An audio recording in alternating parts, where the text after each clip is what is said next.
Hey everybody, how are ya? Welcome to Courtside with Sky, and we're going to be tapping into the Big U and the Nipsey Hussle soon to be ongoing case. Big U and the Rolling 60 Crips had got arrested recently, so it was a big debacle, big takedown. It was about 1, 2, 3, 4, 5, 6, 7, 8, 9, 10. 17 to 20 members that was taken down in this alleged RICO slash gang extortion. Definitely is a RICO case. We know how California rocks when it comes to that type of scenario. So here we go. Might come as a huge shocker when the feds named him in a sweeping RICO indictment called Operation Drawdown. I'm Elizabeth Millner with Law&Crime. Now, before we get into this case, I want to tell you about something really exciting at Law&Crime. We're launching a new channel called Scandal that's dedicated to exposing the dark side of fame, covering all the wild crimes in Hollywood, and diving into the disturbing rumors floating around celebrity circles. Now, to stay up to date on all the latest celebrity scandals, click the link in the description of this video and subscribe to Scandal today. So back to this story. The indictment against Big U is more than 100 pages long. Now, in their case, the feds say he ran a mafia-like enterprise. He's accused of murder, kidnapping, embezzlement, robbery, and extortion. And that's just to name a few. Now, Big U claims he's innocent, but if he's convicted on these charges, he's facing the rest of his life in prison. I just need y'all prayers. I need y'all to... I don't even know what to say. Big U seemed to be on the right track after an earlier stint in prison. He turned himself into a community activist, specifically an anti-gang activist. He reportedly helped launch Nipsey Hussle's career. He was a music exec, so it seems like he was doing a lot of good. But according to the feds, while he was playing the role of community peacemaker, really he was an active gang member for the 60s Crips. And not just an active gang member, he ran it. So the investigation was years in the making. According to his complaint, back in 2021, an FBI task force launched their investigation into his alleged criminal enterprise and its association with the Rolling 60s Crips. The feds claim Big U's association with the gang has been ongoing since the 80s, where he earned the reputation of being an enforcer. But here's the thing, they claim Big U ran his enterprise separately from the Rolling 60s. For example, the indictment says Big U's enterprise purported control of Los Angeles. Individuals including professional athletes, musicians, and others who came there for business were required to check in. So what does that mean? Well, according to the feds, the check-in included payment to the Big U enterprise, as well as requesting permission from Big U himself to conduct certain activities, including acts of violence that were sanctioned by the Big U. A little rundown. Check-in is basically when an organization or gang basically owns territory, and you being from another location or state would have to basically show your respect by coming in and checking in with their big homie. Their big homie is normally like the person that's in charge of the gang or running the operation, and everybody reports to. You would have to do such as well, or else you could meet repercussions, which you see in a lot of cases that people went to another state or another city and people retaliated against them being there. One of the reasons why Nipsey Hussle had DJ Khaled at this particular event, when they were recording a music video, Big U at a particular time felt it was a little disrespectful inviting people from other places to their location without sharing the check-in or the money, you know? Enterprise. The indictment even points to an appearance Big U made on the Nothing is Something podcast, where he stated if you choose not to check in, you suffer the consequences. Another example the indictment points to is the attempted murder of rapper Quando Rondo. Sorry, commercial. Eve to me is basically freedom. It's a giant open universe where you can do whatever.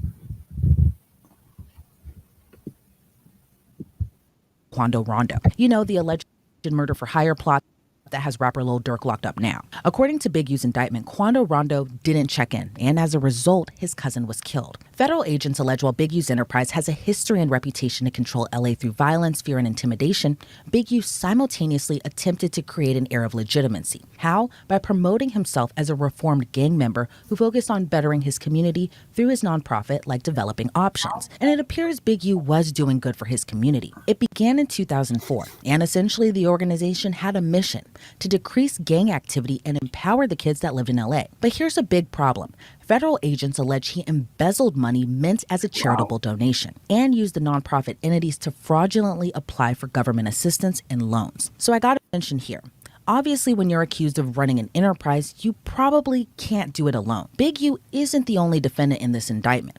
The feds named Sylvester Robinson, aka Vay, Mark Martin, aka Bearclaw, who according to the Developing Options website is the vice president of the organization. The indictment also names Tremaine Williams, aka Loose Cannon, Armani Affalage, aka Monty, Frederick Blatton Jr., and Tiffany Hines. So Big U, Vay, and Bearclaw are accused of RICO conspiracy. Loose Cannon is accused of interference with commerce by robbery.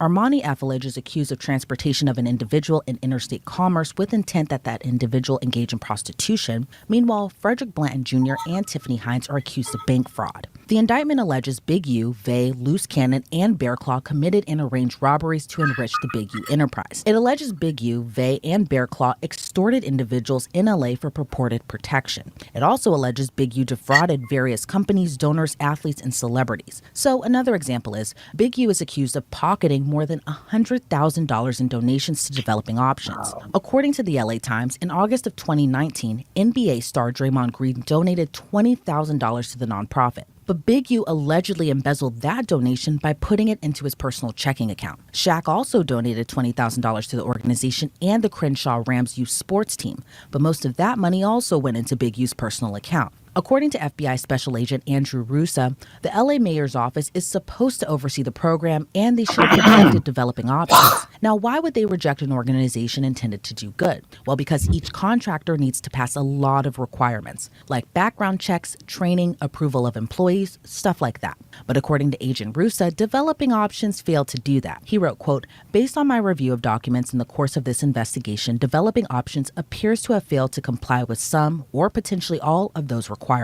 So that's a lot, right? But Big U is accused of more than just that, like murder and dumping a body in the desert. According to the indictment, on January 20th of 2021, a rapper only known as RW recorded a diss record. And who was he dissing? Big U.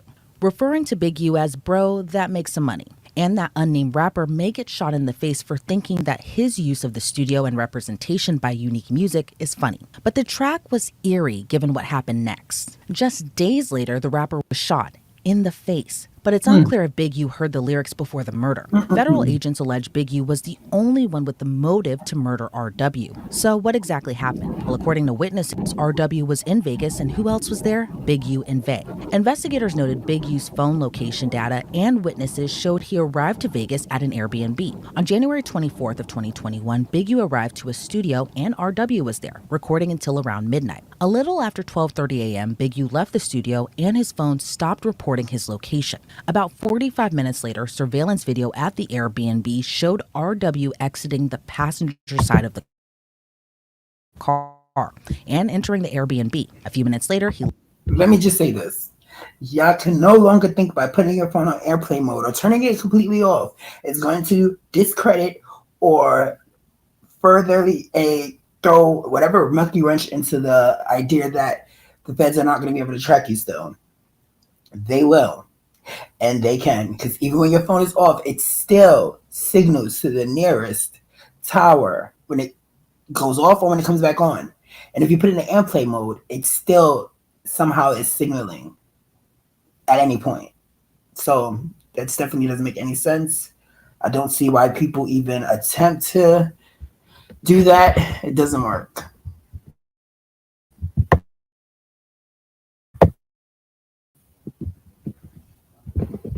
Car and left. All of this time, Big U's phone wasn't reporting his data.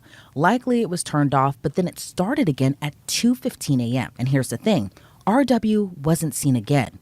He wasn't even supposed to leave Vegas until the next day, but he never returned to the Airbnb. Instead, his body was found on the side of the road near Interstate 15. Investigators say he died from multiple gunshot wounds. They also noted he wasn't dressed for the weather. Remember, it's late January around this time. DNA collected from around his ankles pointed to RW being dragged into the desert off the highway. Witnesses told detectives an associate of Big U removed the video recording equipment from the studio a few days after the homicide, including video that would have shown RW and Big U at the studio before he was murdered. And there was probable cause to conclude that the footage from the DVR system would have shown an altercation between Big U and RW on the night of January 24th. And it seems Big U switched up on the rapper's extended family too. The victim's aunt told investigators she confronted Big U about arranging her nephew's trip out to Vegas, which Big U admitted to, according to the indictment.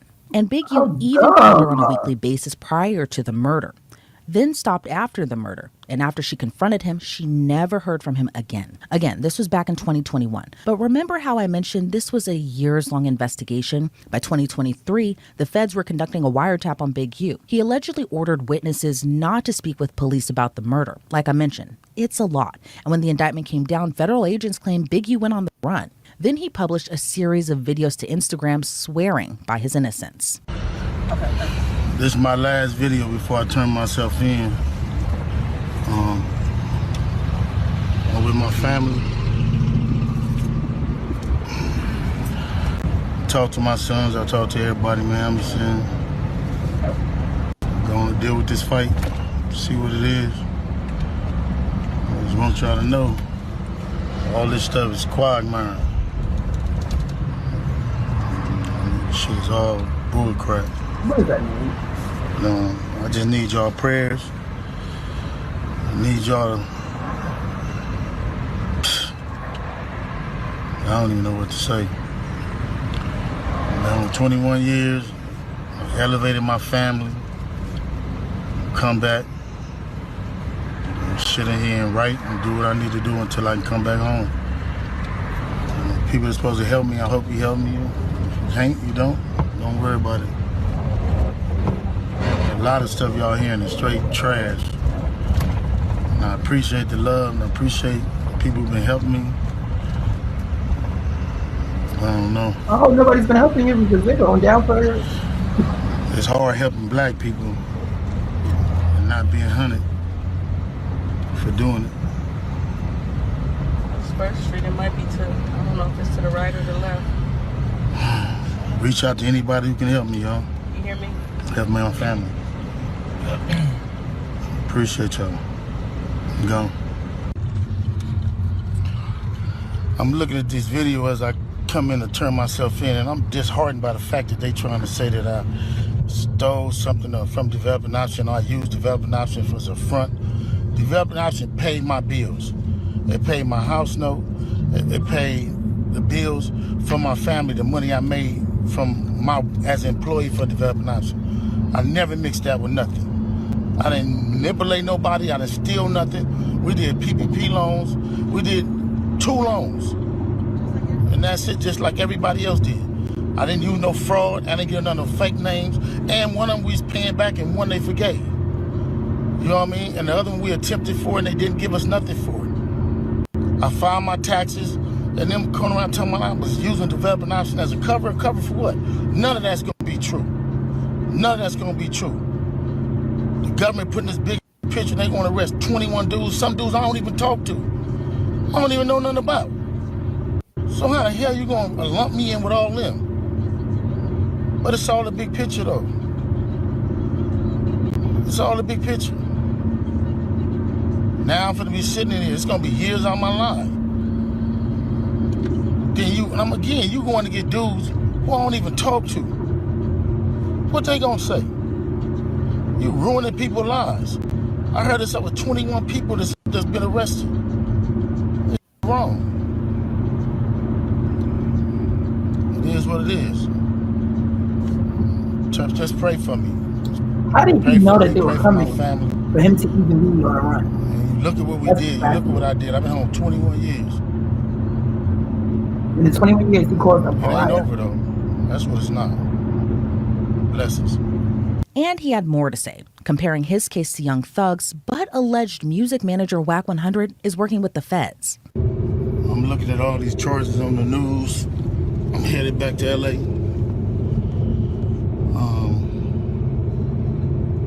And then I'm looking at the people they arrested. How you gonna go arrest people that I don't even talk to? That's a built-in liar right there. You know what I mean? So, is that how they gonna work the case? Everybody know I don't with Cannon. Everybody know I don't with Brick Baby. So if you want to arrest certain dudes, and put them next to me, them is the dudes you gonna have to call themselves turning against me. Well, ain't no turn against me. I ain't going for that. You might as well go get 600 and whack. These dudes been saying I did all year. So what they doing is they go on the internet and these dudes say that I did shit on the internet. Then when you say I did on the internet, they go investigate it. Now you raiding my houses, raiding my shops, raiding all this stuff. And talking about I'm committing crimes and covering up with developing option. What crimes am I committing to cover up with developing option?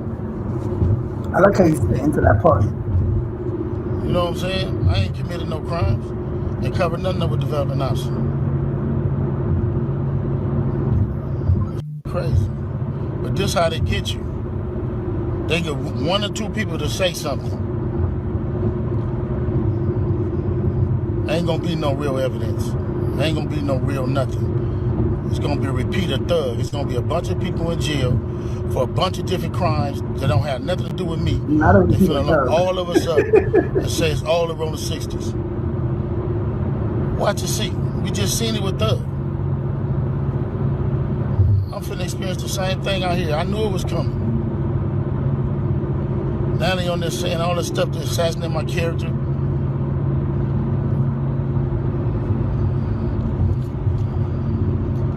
All right, man, just pray for me. And again, they can do any one of us. It ain't nobody safe with these dudes. If these dudes feel they want you, how they going around talking about somebody's gonna raid my house before my house get raided? How they there with the police? And y'all sitting there following them. Everybody that's a part of them shows, and 100 shows and all them shows, and y'all need to, everybody who following them, promoting them, anything. Y'all wrong. Y'all ain't black. And y'all show ain't for our people. They can put charges against anybody. So this is gonna. 1 second, commercial break.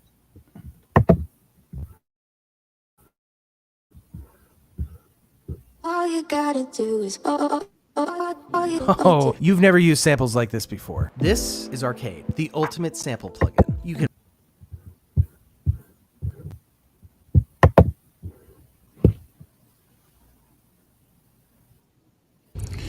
So this is gonna probably be my last video. I'm gonna You turn know that you're myself supposed to in, remain quiet. see what's going on. They talking about I'm a fugitive. So they just raided all my houses. Did you change his clothes every time? Was actually with the police when they raided my house. And he's actually got video and footage of it. So y'all know what y'all dealing with. And I just want to say this to y'all. When they raided my houses and my property, they was asking about whack. Whack, loose cannon, 600, and this internet stuff. All of y'all filed. All y'all who be sending shit around the internet. You better be careful. All y'all who be promoting and listening to what these niggas saying. All y'all giving these likes and hidden likes. All y'all supporting this. All y'all guilty of this. If you had something against a black man, you should handle it with a black man in the streets. Wack said 100 times he was gonna take my contracts. He working with the FBI. The FBI went to the city 3 days in a row and told the city they didn't want nobody to give me no more money. They went to all the different celebrities and told all the different celebrities, don't give me no money, don't help me, don't do nothing for me. They going around scaring and intimidating everybody. Just like but y'all sending it around, getting people in trouble. Like y'all don't understand what the FBI do to black men who try to help their community. Why does everybody play the black role? I ain't been nothing but a help to our community. You've been hurting the black people. How does that even I guess count? it is what it is. This the price of being black and trying to help somebody, trying to help your community and do what you can. Do you honestly believe You he was just trying to help the guilty community? because somebody else don't like you and they can go on the internet and do what the they want to, and y'all gonna promote it. It's crazy. But I'm going to go turn myself in though. You said that 13 times. You never went Cause in I yet. ain't did nothing. This fact is, man, they done went to my house, kicked my houses in, bust my doors down, bust my windows. They calling my son at his football practice, threatening him. You know what I mean? These dudes tagging him. What kind of is this? But y'all gonna be rolling with these dudes. And I got this last thing to say. Wax said he was gonna destroy developing option, right? So who gonna replace developing option? Which one of you in the 60s gonna call yourself coming in? Because whoever try to come in, y'all the ones that's working with WAC. Believe that. So remove me to get me out the way for somebody else to come in who gonna cooperate. What? That's what the play is. That's what the whole play is. I'm out. I'm gonna send y'all videos to put up, all of it until they lock me up. Now, WAC 100 denied that he was working with the feds. As for Big U, federal agents say he did eventually turn himself in. But by that time, Vay and Bear Claw were already arrested, and 18 other Rolling 60 Crips and associates were federally charged. Big U was ordered to remain behind bars pending a detention hearing in federal court at the end of the month. And no plea has been entered yet. He's expected to be arraigned on April 8th. There's so many allegations laid out in this indictment. Let's bring on Detective Eric Barnes. Eric, it's always great to see you. Now, I do want to mention to our viewers, you don't have involvement in the case, but I got to know, what's your reaction to the indictment against Big U? He's accused of murder, running a mafia-like enterprise, and that's just kind of scratching the surface. There are so many details to unpack in this indictment. Very well written, very well laid out, and definitely when you read the indictment, it definitely gives you a different picture than, what Big U has displayed over social media and across the media networks. Yeah, and it feels that way too, especially because it seemed like he was doing so much good. Like, he had the youth programs, the food drives, the mentorship. But according to the feds, on the flip side, he was still involved in, the life. What do you make of just kind of this double life that the feds allege that Big U was doing? Well, it's been seen sometimes that people have a hard time cutting ties with some old friends and maybe even old habits that may drag them back into that lifestyle. Now, what remains to be seen is, how these alleged crimes connect back to other individuals from his community. But I think that there is so many details that you have to. It's definitely worth to look and just to say that maybe there's more going on than what he wanted to admit. Yeah, and one of the things that kind of stands out in the indictment, amongst like other things, is just kind of this fear that he allegedly invoked on people in Los Angeles, like requiring people to check in with him for protection, or even these relationships that he had with like celebrities, athletes, and rappers. But then at the same time is accused of embezzling their money, including from big names like Draymond Green and Shaq. But what do you make of just, him using these relationships to kind of prop himself up, but at the same time kind of pull a double side and just kind of allegedly embezzle from them too? I think, everything is so close knit in the world of entertainment between rap icons and music legends and also sports icons. You hear often that, rappers all want to play sports and professional athletes all want to be rappers. So I think it's all one and the same when you look in, the entertainment world, because, the money that you make gives you access to different types of people. And, some of those individuals, if they still have ties to the criminal world, it's going to eventually show itself. And do you think that he may have pulled the wool over their heads by kind of, acting like their friend, but at the same time allegedly pocketing their money? The first thing that I thought about when I read the indictment was, they mentioned all these other gang members that he was associated with. And, the entertainment check is not going to be enough to support all of those people. So, if they're going to be part of the entourage, he has to find a way for them to eat. And for what it sounds like, it was criminal activity. Yeah, and to, run an alleged RICO enterprise, or what the indictment says, the Big U enterprise. Obviously, you're going to need a lot of people, and a lot of people that you may have known from the old life, a lot of people that you just feel more comfortable kind of, sharing more details of your life to them. But what do you make of just kind of what the feds are alleging as far as just the organization of this alleged enterprise, and just the fact that, a lot of people are also swept up in this indictment too, not just Big U? In terms of just sheer power, they always say there's strength in numbers. But I think in terms of committing crimes, that also plays against you. There's more eyes, more ears, and more mouths that are involved in the business of whatever Big U enterprise may be. And now when you talk about RICO indictments, that means everybody that's part of the indictment is liable for every single charge that is in that indictment. So if the lower hanging fruit, or the guys that had maybe the least amount of criminal culpability, now those guys are in a position where they have to do what's best for themselves. Yeah, and speaking of that, when you're having an indictment of this sort, it seems like, the feds are going to need witnesses, or cooperating witnesses, What are your thoughts on potential informants that may have been, in that organization potentially? Anytime that a RICO indictment comes up, you have to have information from the inside at some point, and it could come from different sources. It doesn't necessarily have to be an informant that's mentioned in the indictment. It could be someone that they've dealt with in the past that's renounced the gang lifestyle, but they definitely have to have someone from the inside, or someone that was in the inside at one point, to kind of give insight into what was really going on.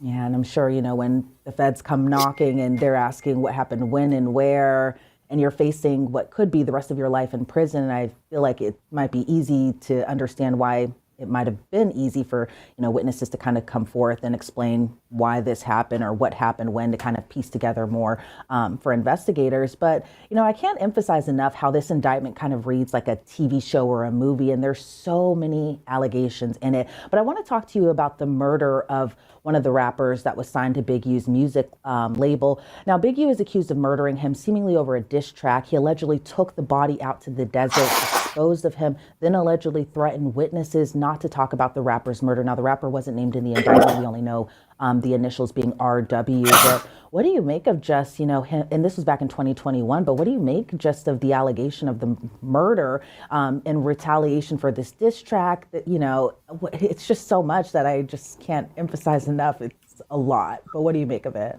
Well, murder is one of the predicate offenses that the Department of Justice allows you to use whenever you're indicting someone for RICO. And I think, the murder itself is, the highest charge. Is the, in terms of most civilian eyesight, it's the worst crime that could be committed. And so when you talk about someone losing their life, and inside a structure, inside an organization, and the person that is allegedly responsible for it is the top guy, it just goes to show that this is why these organizations can't exist. You're basically untouchable within that organization, because out of fear, no one else wants to be next. And so I think that with indicting so many people, prosecutors will probably get more details on that murder if indeed it did occur. And do you think that's why it took so long?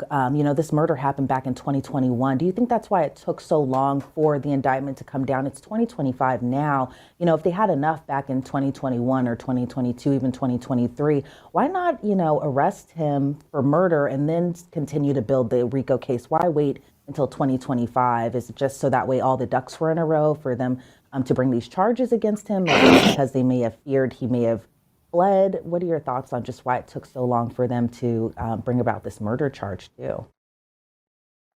I think definitely with cases like this, because they are complex in the nature, someone that's cooperating today may not be cooperating tomorrow. And then as an investigator, you have to go back and prove the information that you get. You have to go back and corroborate it and make sure that someone's not just telling you something because it's in their benefit today. You have to actually go and find facts to support this information.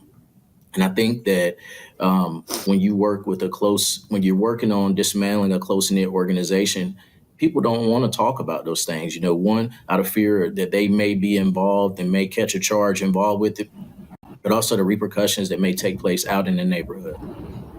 Yeah, those repercussions, including the check-in, including, there being consequences if you don't check in. If you believe what the feds are alleging in this allegations, I can understand why, a lot of people may have been fearful of Big U and just what could happen to them as a result of everything.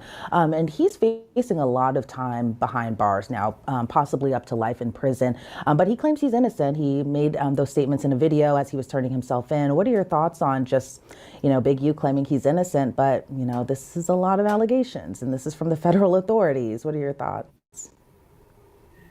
I watched a press conference, and it seemed that the assistant United States attorney was very passionate and very convicting, in terms of his beliefs about the indictment. So that would lead me to believe, from an outside perspective, that they have some very solid evidence, enough that, they're willing to disclose so much. And I was really surprised that Big U went live on his way to jail.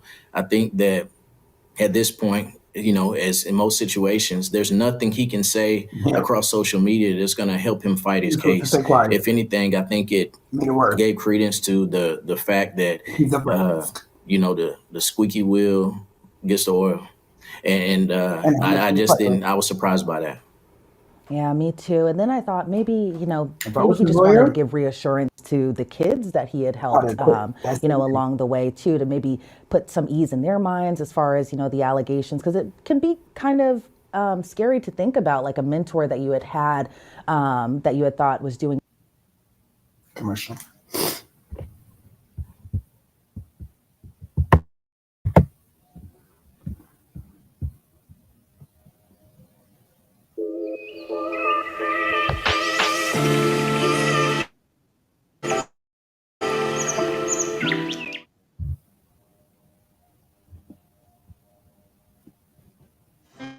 At Planet Membership, the Planet Fitness Black Card.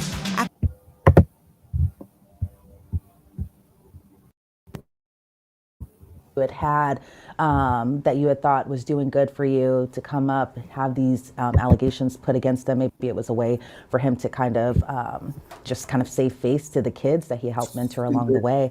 And speaking of that, what do you think will happen to the programs? Because, again, he seemed to have been doing good for the community, to be doing good for the kids in LA. But what do you think is going to happen to the programs that he had helped found in light of these allegations? It's very interesting. I hope for the kids and the families that are involved. The neighborhoods that a lot of these programs take place in are subject to high crime.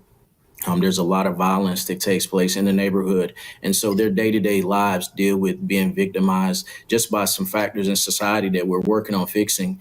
And when someone steps up from the neighborhood to be a part of the solution, it's just kind of disheartening to hear that potentially, the funds that were given to help people in the community to make lives better could have been used for criminal activity, which results in the community being torn back down and taking several steps backwards. So I hope that wasn't the case, but it's just very disheartening to hear that. Yeah, it's just completely disheartening because, that's what my mind goes to, is just thinking about these kids and hoping that, programs like this can still exist and hopefully something better will come out of it as well, too. Detective Eric Barnes, I always love having you on and I always appreciate your insight. Thank you so much for being here. Before we sign you off, though, what do you think is going to happen to Big U down the line? I think Big U is going to go through a series of debriefs with his attorney. And also, I think that depending on the type of evidence that the U.S. Attorney's Office has, I think this case will move pretty fast. It seemed that there were several law enforcement agencies that were involved in this investigation. There was aspects of money laundering, embezzlement. Also, you have your violent crime. And I believe there were several extortion, several different types of drugs that were seized in large quantities, firearms. And so I think this case will move pretty fast. Yeah, and it seems like either way, it's going to be a long road ahead as well, too. Again, Detective Eric Barnes, thank you so much for being here. I always appreciate it. Not mentioned Nipsey Hussle yet. All right, thank you. And again, Eugene Henly, a.k.a. Big U, hasn't entered a plea yet, but he claims he's innocent. Right now, he remains in federal custody, but his next court date is slated for March 31st. Reporting for Law and Crime, I'm Elizabeth Millner.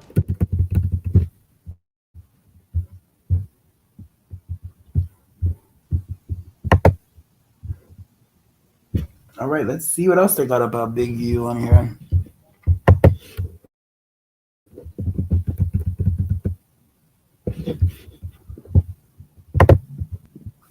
So with all the people that we interviewed and the video that we recovered.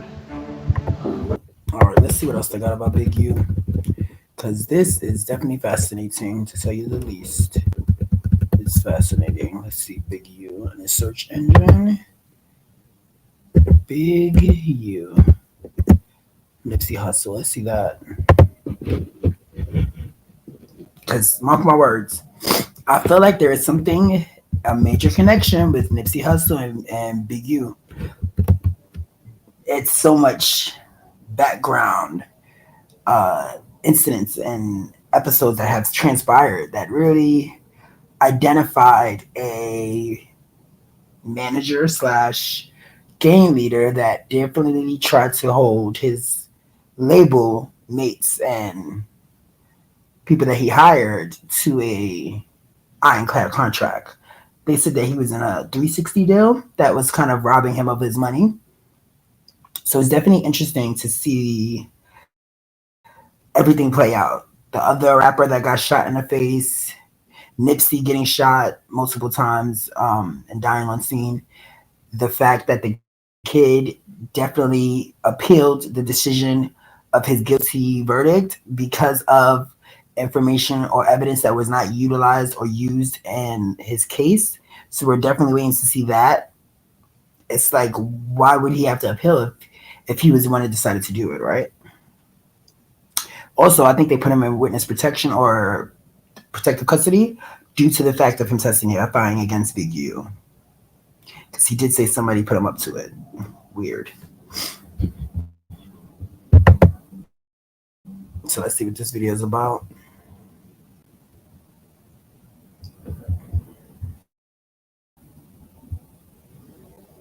Trust me, there is a connection between Nipsey Hussle and Big U.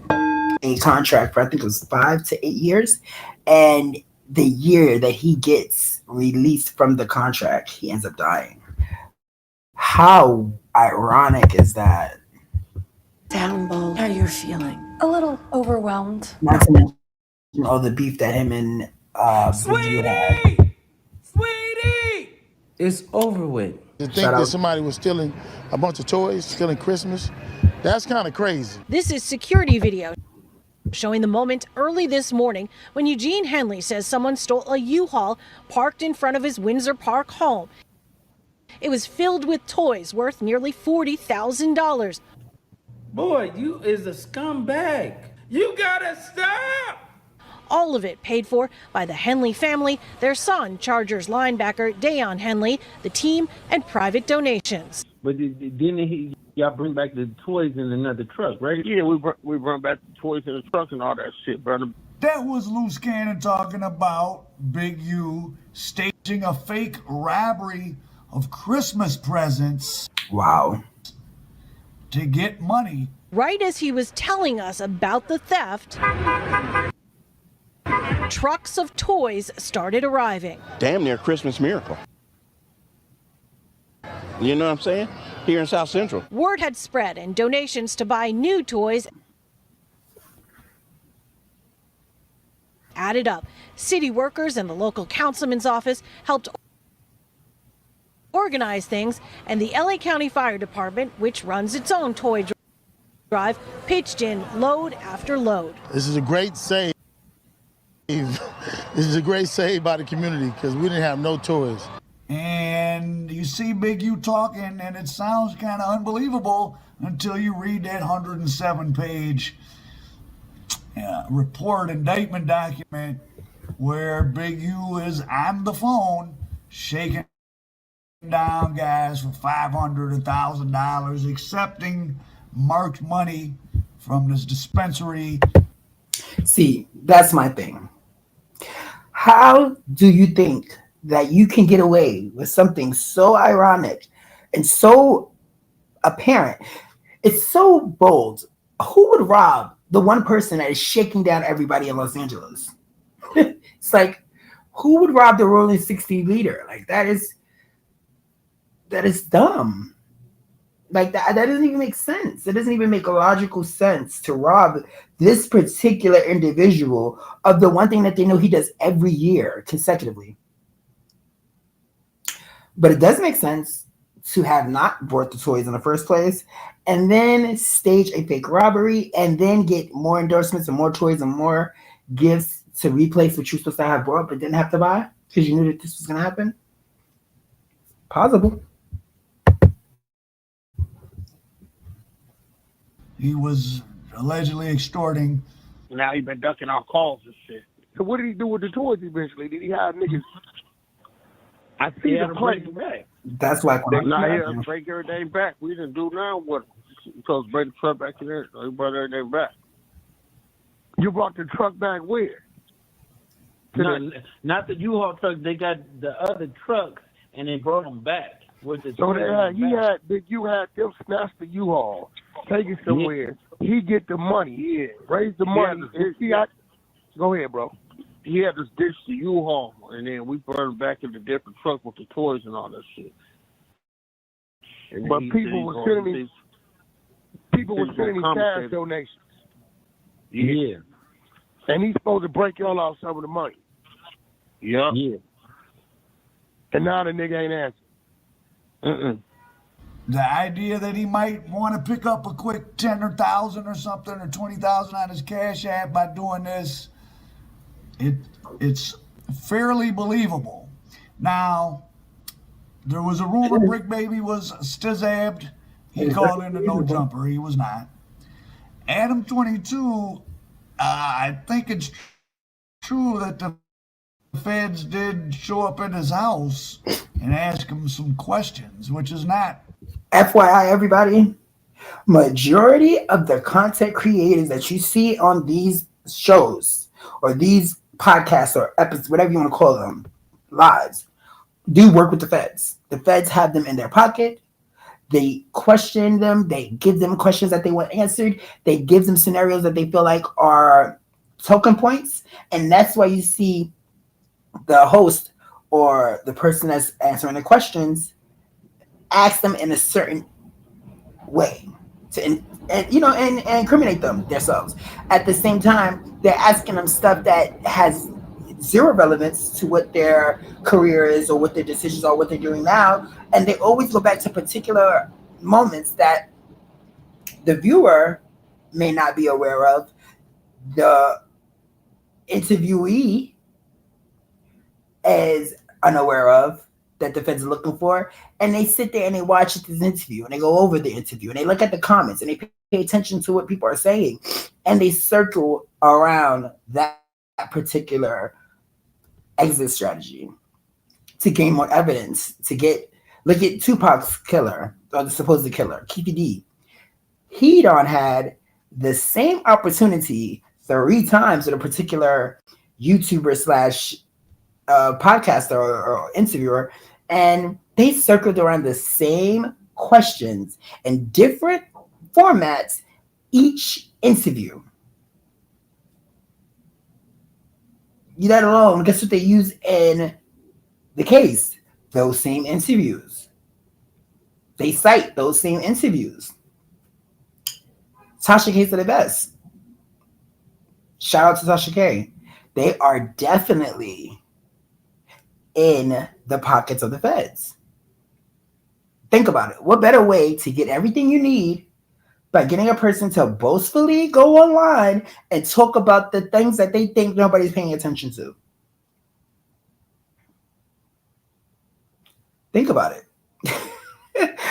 This social media environment, this social media atmosphere, this particular moment in time is so exciting for the feds because they have everything they ever wanted. People are so willing to put themselves out there to get recognition, to get notoriety, to get some type of like celebrity influencer title, that they go up here and they do these stupid mistakes when they're criminals. And if you're a criminal, you know best. Quiet, lay low, keep your head down. Because the 1 minute that you try to be the loudest person in the room, you're the weakest person. And I'm a firm believer in that. surprising. There's no way that WAC 100 and Adam 22 are at least not. They may not be submitting answers, but they're definitely under the microscope, and they're going to have already been and will continue to be asked things. See? Brick Baby and Loose Cannon are still calling in. Loose Cannon is calling in all the time. His wife is posting conversations. So nobody's scared straight. Nobody seems scared. I will, these guys are not pretending to be who they are, just like the deceased Nipsey Hussle was telling you he was an active Rolling 60s gang member, and he died like active gang members often do. Gunned down by another gang member, and you're most frequently taken out by a member of your own. See, that's what I'm talking about being so ironic. When's the last time you heard of a same gang affiliate in the same gang taking out one of their senior members without permission? Like, where is that? Where's that heard of? Like, where is a Rolling 60 member being taken out? An extensive elite higher up member that is actually the face of the brand or the gang culture and is repping their city and giving back to their community, being taken out by a low level gang member on the same team. That didn't make any sense. If Big U was gonna think, he should have definitely went to somebody that he knew in the blood to do it or something like that. In that order, or robbery, something like. It's like the thought process didn't really even go past what he solely went after. Like, they still can't to this day give a real reason why this man killed Nipsey. Because he was a snitch? Like, it did not make any sense. It did not make any sense. Or let me say it on the live, sorry. It didn't make any sense. It just did it. And it's like, at the same time, why continuously do we say we're building up our communities and yet tearing them down every step of the way? It's like, take 10 steps back forward to go 100 steps back. It makes no sense. Yeah. What bigger picture is this all a part of? Sweetie! They had a travel agency. So not a travel agency, but travel agency, and so they take around the country in vans and buses. So you ain't responsible to put on the bus. But if you got a bunch of motherfuckers recording on there and you going out there, but you really moving weight. That's crazy. It's crazy. Like it was getting it. Like I'm talking about getting the back. So let's go back to the breakup of Nipsey Hussle and Big U's business. It was always very vague. Like, what was it about? Why did these guys? Because Big U put Nipsey with Steve LaBelle, and they got him going. I mean, Nipsey, we know him at the end of being this entrepreneurial guy with his own team, but he didn't start that way. I mean, Big U played a part in him getting started, and he would talk of big draws. He would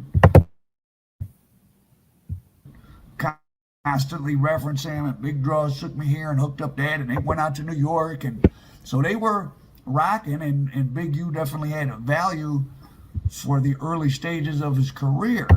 Now, thanks to the excellent work of Loose Cannon, let's look at these clips. So that was Big U. Wow, you see how he gets excited? Okay, well, that was Big U in a series of clips talking about, so they were out on a tour bus. Did he not show us any clips? Promotional tour for Nipsey and the mixtape. I didn't see any clips. This is right before they broke up. The bus kept getting pulled over. He sick the police on Nipsey. I just hit it home. They had 21 people. They think they got him. Anyway, make a long story. He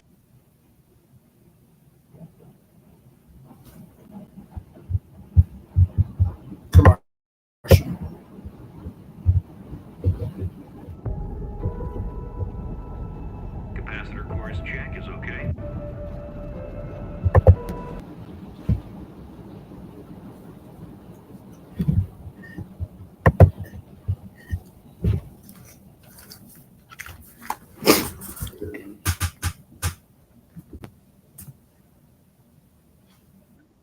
Anyway, make a long story. He ended up turning himself in, take the case off all of us. He get life, right, for the drugs. When that happened, my team is acting weird. So I'm looking at Steve, I'm looking at Nip, man, get a paperwork from Sony so they can see that we listen to all this.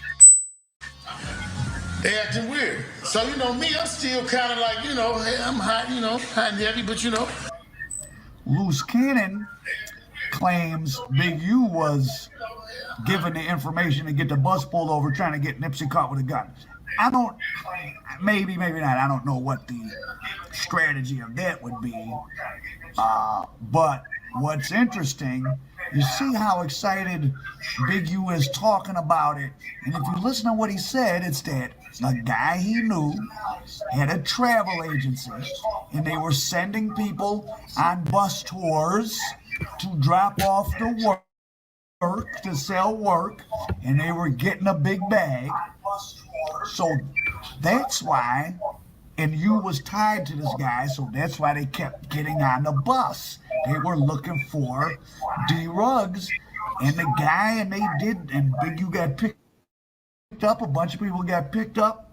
Big U was not charged, his buddy took the whole case. Now, for the record, for those of us that have had our fate be under a prosecutor's decision, you can't take someone's case. Like, the prosecutor decides who gets charged. Now, a person can say they're the one who did it or whatever, but so I don't know what he means by the guy took everything and got life. He might have been the only one who ended up with life. I don't know what the logistics of that were. Now, so Big U was tied in with a guy who was sending tour buses out under the guise of his travel agency that really had to work on him. Nipsey was doing a tour, a promo tour. Now, I cannot remember who the hell was talking about this. Was it someone I interviewed or was it someone else? I cannot remember. I got to look back to myself. But anyways, it's that, was it FYBJ Maine? Was it Whack? Who the hell was it? That they were in Chicago and Nipsey was performing and all these Mexicans all wearing the same shirt or something. I can't remember details. We kind of rushed the stage, and then after the thing, they had to run to the tour bus, and there was going to be some gunplay, or somebody did have to let off some shots. Now that could kind of sound like, remember, this was during the time, well, still, Chicago's, LA's a hub for work, so Chicago. Doing a little cartoon. Could that have been, and then Big U, likes to rob plugs. That's what he went to prison for back in 91. Extortion charges now. He likes to get stuff and not pay. Could some Mexicans somewhere have been owed some money by Big U and them? Or that guy that was sending the workout on the tour buses? So imagine you got a black guy in LA, you know that he's getting work and he's sending it around the country on tour buses. He doesn't pay for a load, he owes. Of course, it's hard, easy to not be found, right? But now they know, oh shit, this rapper that we know this guy is somehow affiliated with or is in the same circuit of people, Nipsey, he's on the road in a tour bus, and we know this guy sends work out on the tour buses. Let's run up on them. So, well, I'll have to investigate that further. Maybe you can give me some help. It's amazing, there's good, I do read the comments. People put up nonsense, but also a lot of people put up useful stuff. Like years ago when the guy told me Tekashi 6ix9ine used my song, I sued him and got some money. So some of the stuff people could put in comments is real. Now let's go to the tale. I did hit up Little Rod Zay trying to get him to interview. He said he would hit me back. We'll see. But Go over on his channel, Little Rodzay, Rodzay, and listen to his story. But I don't want to steal all this thunder, but I'll give it to you in a nutshell of Nipsey. Okay, so all this stuff happens with the tour bus. Nipsey, they searched Nipsey for a gun. He doesn't have a gun. According to Loose Cannon, Big U had been talking about guns with Nipsey right before that.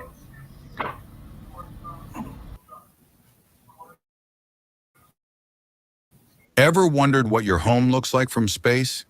Enter your address and get a 360-degree satellite view of your home right now. See your city, your street, even your rooftop from above like never before.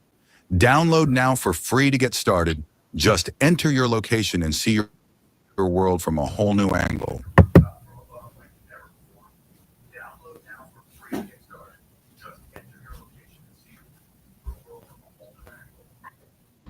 And why are they all calling Big U a rat? It's something, some cases in Big U by his own, you see him.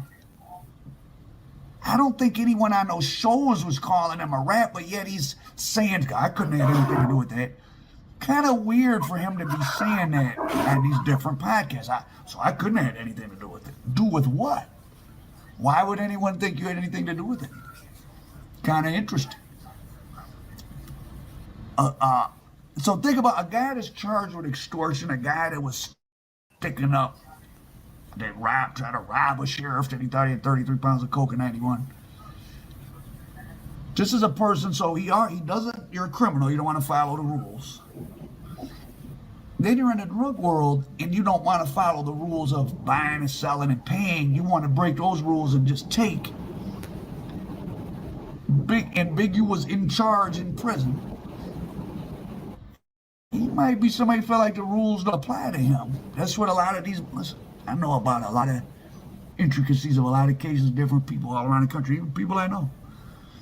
Trust me when I tell you, at that bigger level of the D-Rug game, there's a lot of, well, they all brag about reading Sun Tzu and the 48 Laws of Power in prison. Sun Tzu tells you in the 48 Laws, the best strategy, or the best battle is one you don't have to fight, or the best victory is won before off the battlefield or something. Meaning what? Meaning if you could take your enemy out without even having to engage your enemy through duplicity. So in Sun Tzu's case, we got some spies into the city and they poisoned the water, so the rival army was sick. And when we attacked their city, they couldn't even fight back because they were all sick because the water had been poisoned. Duplicity. People are pointing out with WAC 100 the way he didn't create Loose Cannon, but Loose Cannon had been running around extorting people with Big U, and just like Nipsey got disillusioned with Big U, apparently Loose Cannon did, and whatever personality type Loose Cannon has, he's telling it all, including getting himself in trouble. Loose Cannon seems like he's in a bad position, though he's the only one not in the LA federal lockup. He's still in Vegas. Be interesting to see if he ever shows up in California, but that's another question. But so if Big U, and then 600, who everyone was treating like a joke, and he had that Eddie Boy guy on who supposedly was going to say Big U snitched on him, but Eddie Boy seemed like he didn't want to, he did come on Big, it was 600's show, and he didn't really refute what 600 said. He just didn't, he probably didn't want to get himself in a bunch of drama. He said, I'm Muslim now, and that was a long time ago, but Eddie Boy supposedly in prison had printed out all this copies of his legal work showing that Big U had told the feds that he was, or not the feds, but the state of California, that he was working for Eddie Boy, and that got Eddie Boy in trouble. And Eddie Boy got more time than him. So 600 now is much more believable, I guess. He tried to catch up Nipsey with a gun case. He thought Nipsey had a gun. He asked Nipsey, where your gun? And you got the thing on you, right? And he said, yeah. He leaves, leave the bus, right? 2 minutes later, the feds hit. Go in there, gaffle up Nipsey. He go in there be like, hey, what y'all doing? Trying to 52 fake it. But the whole time, he sent them in there to get Nipsey. But Nipsey had a gun, but it wasn't on him. How would they come in there and start asking for a gun? I never even said about a gun. This is not even my bus. Why would they come and hit this bus, gaffle me, and ask for? So I ended up going to jail, me and my wife. So now when I get out, I'm like this, like, why y'all acting all funny? They asking Steve for the paperwork. They asking Sony for the paperwork. They need a lease to show that we was leasing it and that this was the movement. Right. And then Steve and Nipsey acting like it's just major caper. So that's why I left music. That was really how I left music. And if you look at it, like, if you see where at some point in our music venture, you only see Steve and Nipsey together. Mm-hmm. You kind of really don't see me no more. And they didn't really know why I had left. But I'm like, if these panicking like this over some that ain't serious, and we in the hip hop game, what if we knock down some? For real. You know what I'm saying? Yeah. So, I love Steve death, but I'm like, I gotta get away from this. And we weren't making no money then. Yeah. You know what I'm saying? And being really pure with my energy, and I was just only doing music, and I was like suffering financially.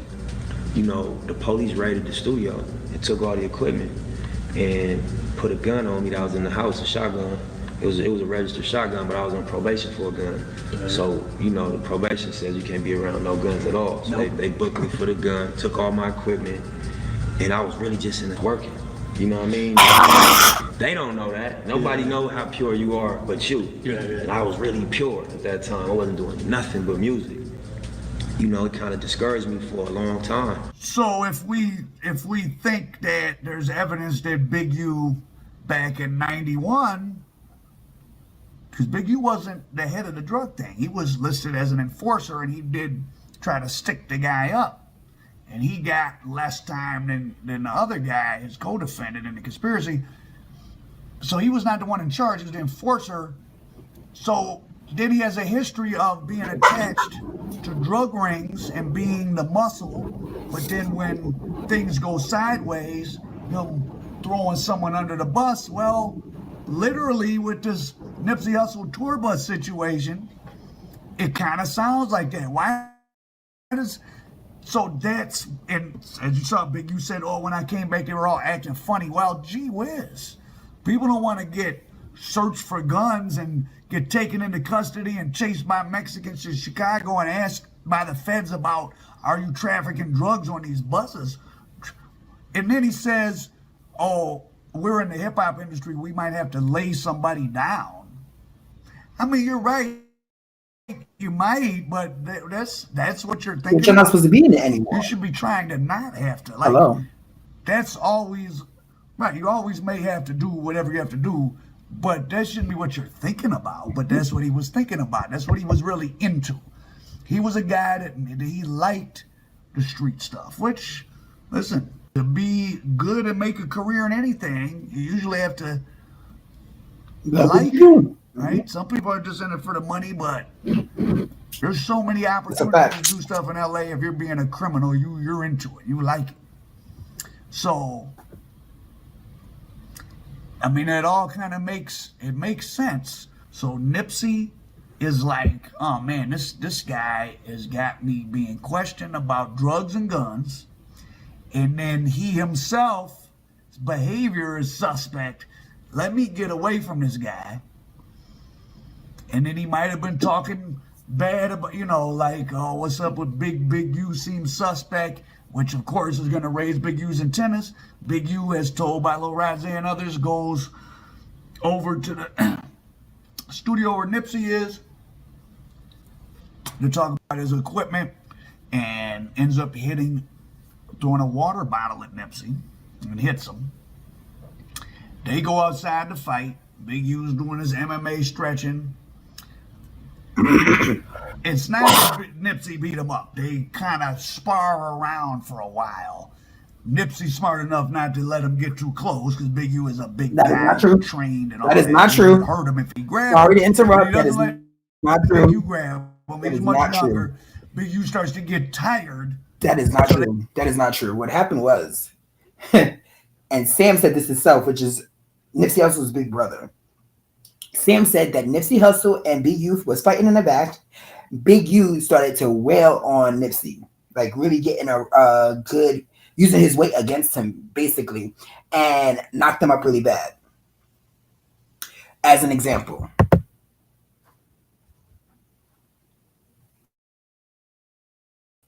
They call out another guy, Little Draws. Little Draws and Nipsey go at it a little bit.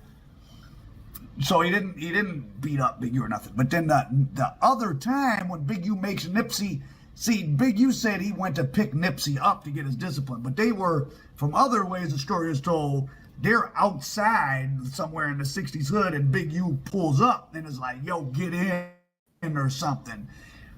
And a fight starts. And Big U and his group is getting the best of Nipsey and the other group. But then Fats pulls up. 5'4", stocky Fats, and he's upset. He just gets out and runs and kamikazes you and puts them on his pockets. So if your reputation is the ultimate enforcer on the I don't remember that. You're to use his own term. I don't remember that. I remember that that Sam came out, which is Nipsey Hussle's brother, came out with a gun and shot one in the air to get everybody startled in order to stop Big U and his goons from jumping Nipsey Hussle. That's what was said by Big Sam in an interview that he did not too long ago.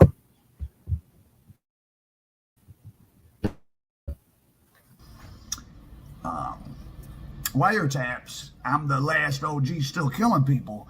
You can't get, literally, it's one thing to dance around with Nipsey and you're old so you get tired, but neither one of you really punch each other. It's another thing for Fats to actually hit you in the chin and knock you down. And listen, anybody can get knocked down because I don't care. There's no muscles on your chin or nose. You catch a blow from a guy who's 250 pounds to your chin or 200 pounds. Or me, if I hit you dead on your chin or nose, you might fall down. Not you. Maybe somebody else. So now you got, he's been knocked down by Fats. Nipsey is off of him because of these criminal cases and some possible, it's weird that Big U's, how does Big U know so much about this operation of sending out work on tour buses? Again, he had Nipsey on one of these tour buses. And Big U didn't get in no trouble. Big U's already been to the joint for drug stuff. And the other guy gets life. So it's, you can kind of see how this melange in the 60s were probably separating of who was rolling with Nipsey and what crew was sticking with you. And that's probably why you had to get certain people that weren't even 60s. Now, I do think Loose Cannon was one. That whole thing of Brick Baby saying who put you on and all this and that. Loose Cannon had a good explanation of saying, well, the people that put me on don't want their names mentioned. And look at this clip.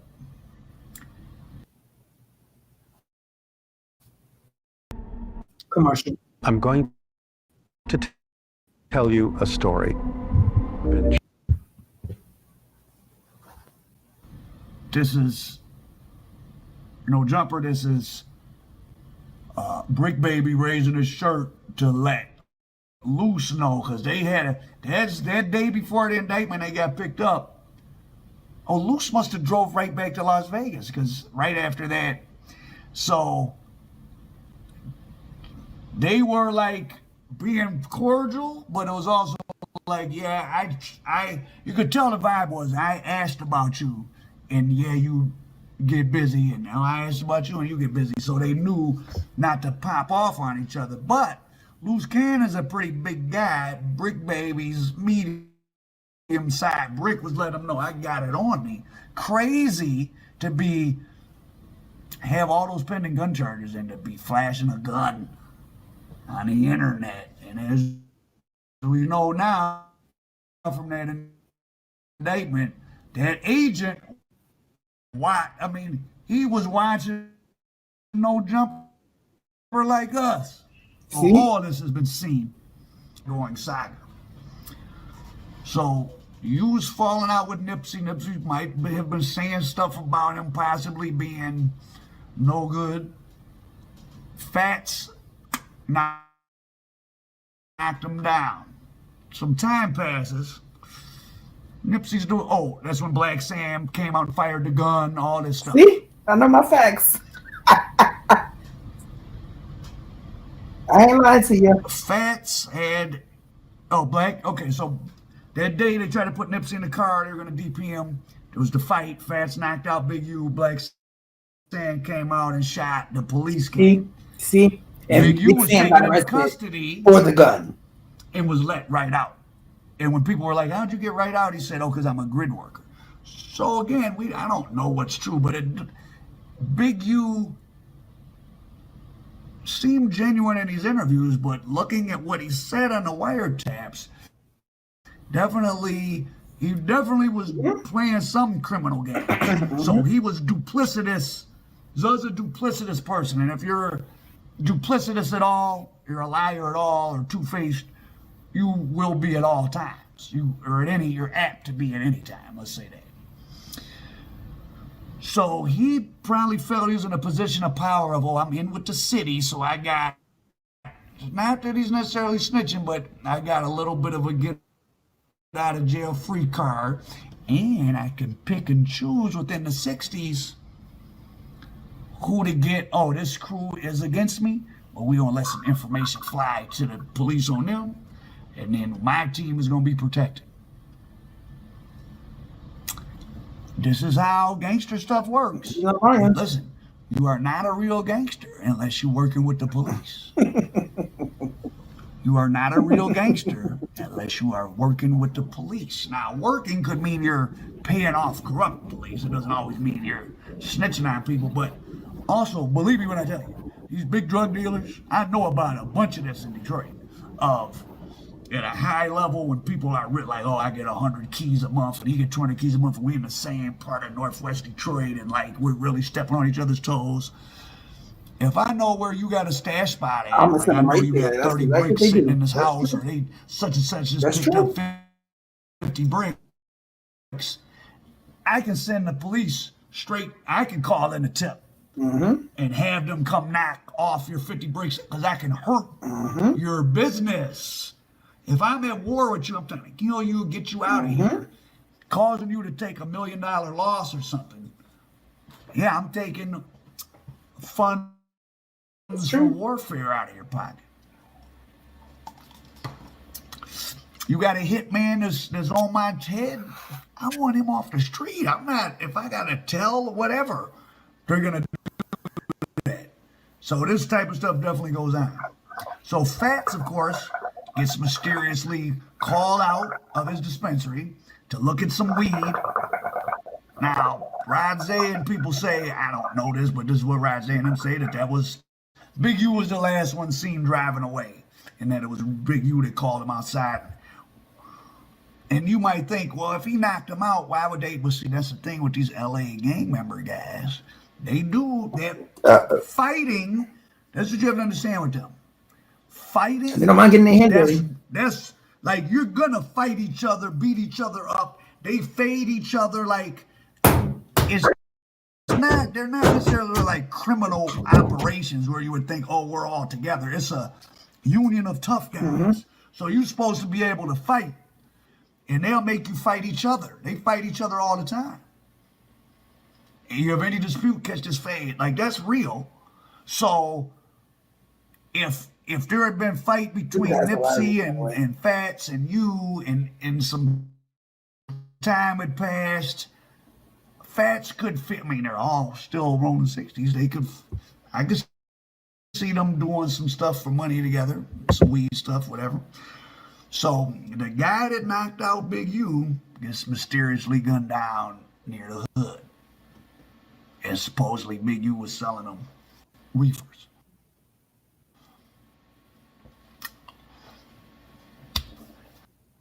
Leafers.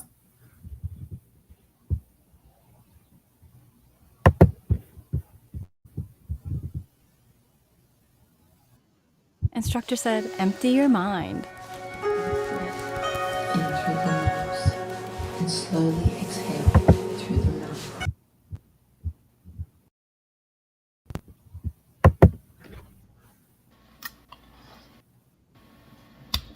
I'm sure the feds are asking questions of all kind of people. There will likely be more charges as the months and the year passes. I would imagine this is gonna get bigger and bigger. And there's a lot of celebrities. I mean, is Quando Rondo one of the confidential informants? Quando Rondo had a bad case down there in Savannah. He had a now this is what's interesting. He got 33 months. Quando Rondo and them was selling work. That's another thing with LA being an This is what's interesting, right? They brought up the Quando Rondo scenario. Now, does this Quando Rondo scenario in LA when his cousin died tie into the fact that it was Big U coming at him for not checking in? Or does it correlate with I forgot this guy's name, Little Dirt, and him being the person that was retaliating against his friend's death?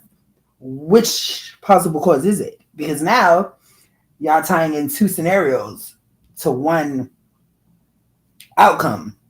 Which one was the one that happened? So now I think this kind of gives Little Dirt a credible defense alibi or way out. It does. It honestly does. Because if I think about it, you want to create reason to doubt, you can show and implicate the fact that Big U did state, if you don't check in, you get checked. He did say to Quando Rondo before, when Quando Rondo first came to LA and checked in, he said, I had to check in with the big homie. But after everything transpired, the second time he went back to LA, or the last time that he went, he definitely did state, Big U did definitely state at the end of the scenario that if you don't check in, situations happen. I can't protect you if I don't know you're here.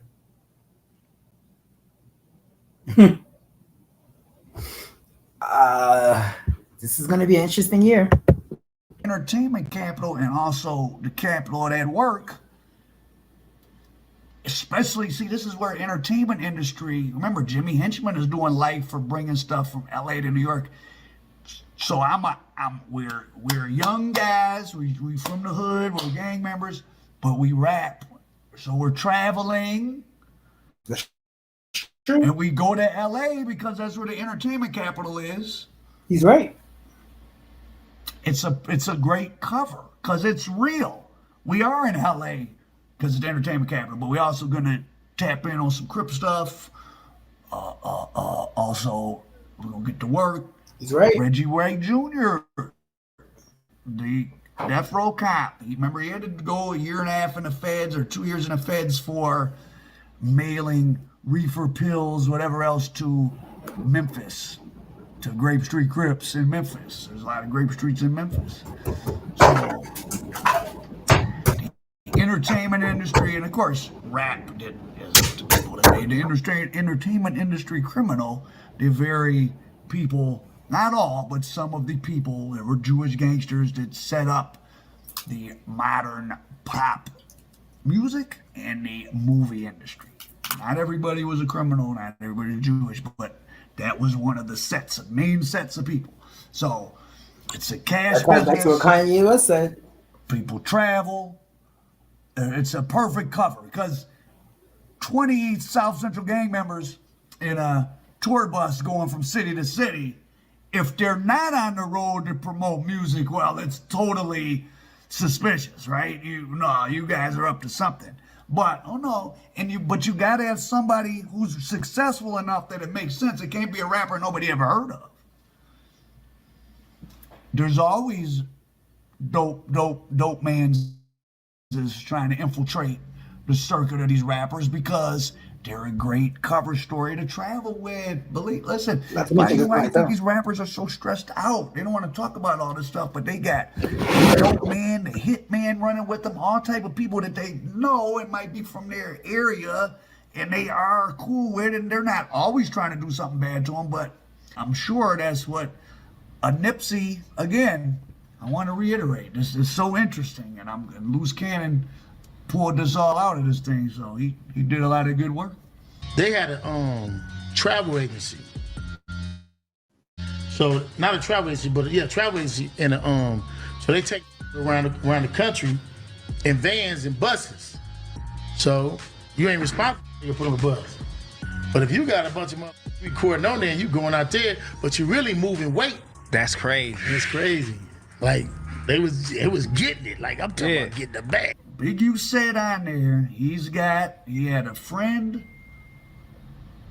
who got indicted with one life. They had a travel company that would send out buses. Big U, you talk too much. Nipsey was traveling in a bus. When did it make it okay for a gangster and gang members to be so carefree, willing to incriminate themselves? Like, what sense does this make, and where did this begin in the playbook? Like, Gangster 101, it should be a book. Like, what stupid things not to do as a gangster?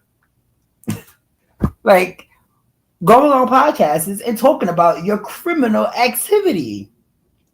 Like, who is that dumb? These people just don't make any sense whatsoever. You can really tie it back into our social media driven society and how everybody wants to be an influencer, everybody wants to be famous, and everybody wants to be known for something, or they want to get clout. Everybody wants clout. Clout is like the biggest drug right now that everybody's doing. The biggest urge that everybody's doing is clout. Because again, why are so many people willing to throw their lives away just to get some clout on YouTube, or just to get some clout in a podcast? Like, that doesn't help you in any way. Anyway, well, I guess for them it helped them. Big U alone makes total sense. Makes total sense. I just hit it home. They had 21 people. They think they got him. Anyway, make a long story. He ended up turning himself in, take the case off all of us. He get life, right, for the drugs. When that happened, my team is acting weird. So I'm looking at Steve, I'm looking at Nip, man, get a paperwork from Sony so they can see that we releasing all this. They acting weird. So, me, I'm still kind of like, hey, I'm hot, hot and heavy, but What is WAC 100's position in all this, outside of just benefiting from the content? Hard to say. That's a topic for another day, but those are my thoughts right now. El Prophet American Dope. How would you describe your communication style? That was definitely interesting, to say the least.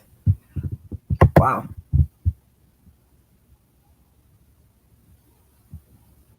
All right, y'all. We literally just reacted This is to one of the newest podcasters slash YouTube content creators right? that actually has a really now good platform. They saying People this really video do right mess with here him. is proof that that Big U got Nipsey Hussle best friend Fats killed too. What?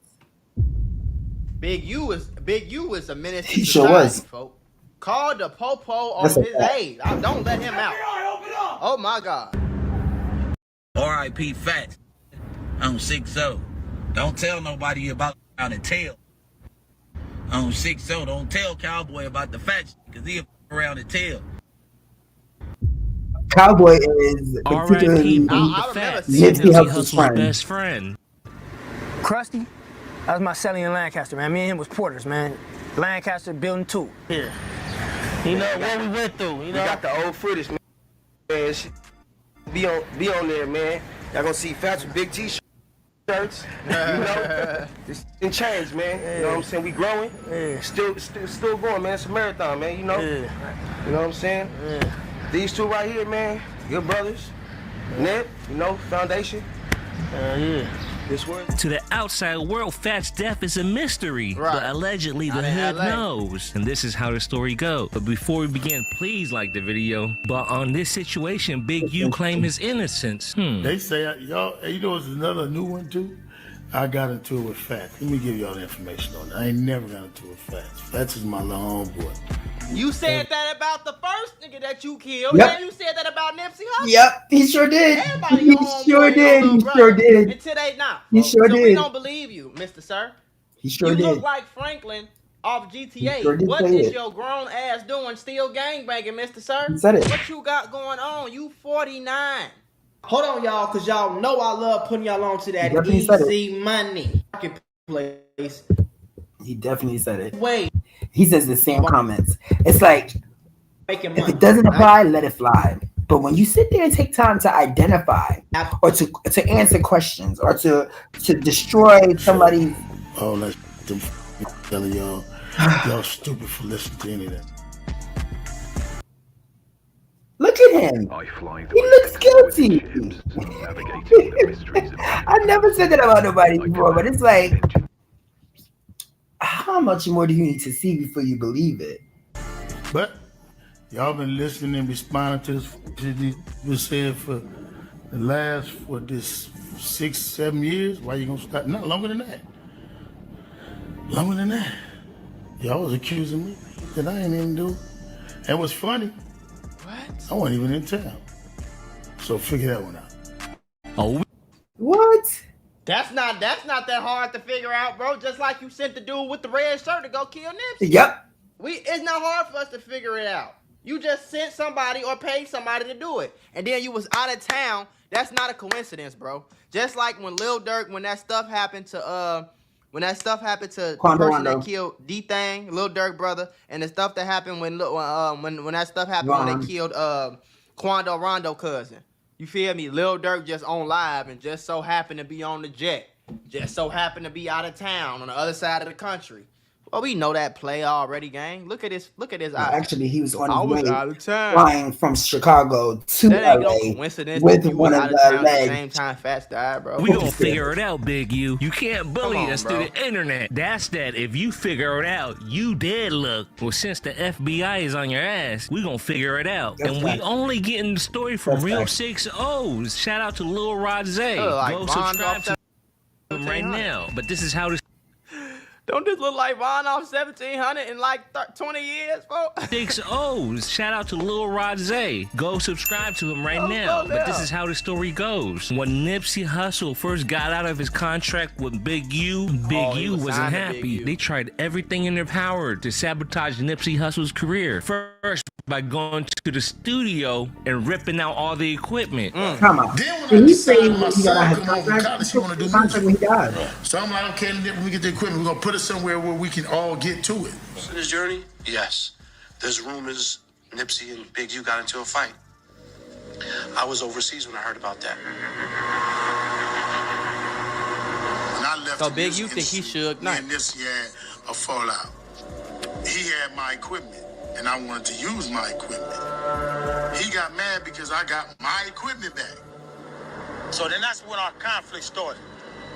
I ended up getting the equipment back and said, I'm going to move it right here at my shop on 43rd and Crenshaw. And then everybody can get there all the time. Nip, you can get to when you want to. So But that he didn't got stop mad. Nipsey, though. He was the hardest working man in the hood. Recorded enough songs for the next few mixtapes. And some of the recorded songs were hits with the Compton Blood named YG. They decided to shoot a music video for one of the songs. First in Compton. Radio show. Hey, we got neighborhood Nip in the treetop. Hey, for all that bullshit, man, with Nip, my ask me if Nip a real nigga, where he at? See right here, my nigga. We 400 blocks sprucing. Every Nip got, I got. The treetop.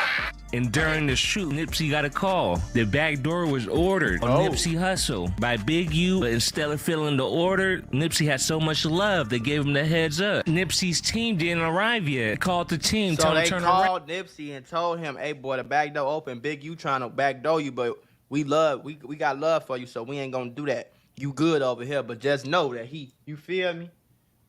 And the crazy part about it is, bro, honestly, really, looking back on it, Nipsey should have got Big U smacked. No, I'm gonna just come out and say, no, because then if you this go was to going jail. on and Let's somebody not told you that, do gang, that. Nipsey should have got Big U whacked. But there is Crazy as evidence it sounds that coming out of my Big mouth, U though, because I know called Nipsey Hussle's cousin. Before Nipsey Hussle died, half an hour before he died, he called his cousin and said, yo, did you hear your cousin got hit? So the cousin hangs up the phone with Big U, calls Nipsey, Nipsey picks up the phone. But he doesn't reply to him. Yo, are you, I heard you got hit. Somebody just told me you got hit. No, he doesn't do that. Instead, he has a conversation with him, laughs about it, jokes about something else, and then hangs up the phone. 30 minutes later, he gets a call. Nipsey just got hit. He's dead. Passed away. Sorry, unalive. That right there says what? A lot. Nipsey Hussle could have or probably would have went to jail for it. But it just sucked, bro. Like how the gang politics go and like how you be in the streets. Like if he would have got Big U killed and he would have got caught for it, then he would have been the stupid mud rapper who messed his life up. It's Head to the Marathon store. Then YG called, where you at? We gotta finish the shoot. This song's a hit, guaranteed. That's when Nipsey told him, you know what? Come down to the hood. Let's shoot it down here instead. They can't backdoor me down here. And YG went on his way. Getting it in, huh? So they moved to the 60. Yeah, on the way. So they went to Nipsey hood because they can't backdoor me over here. I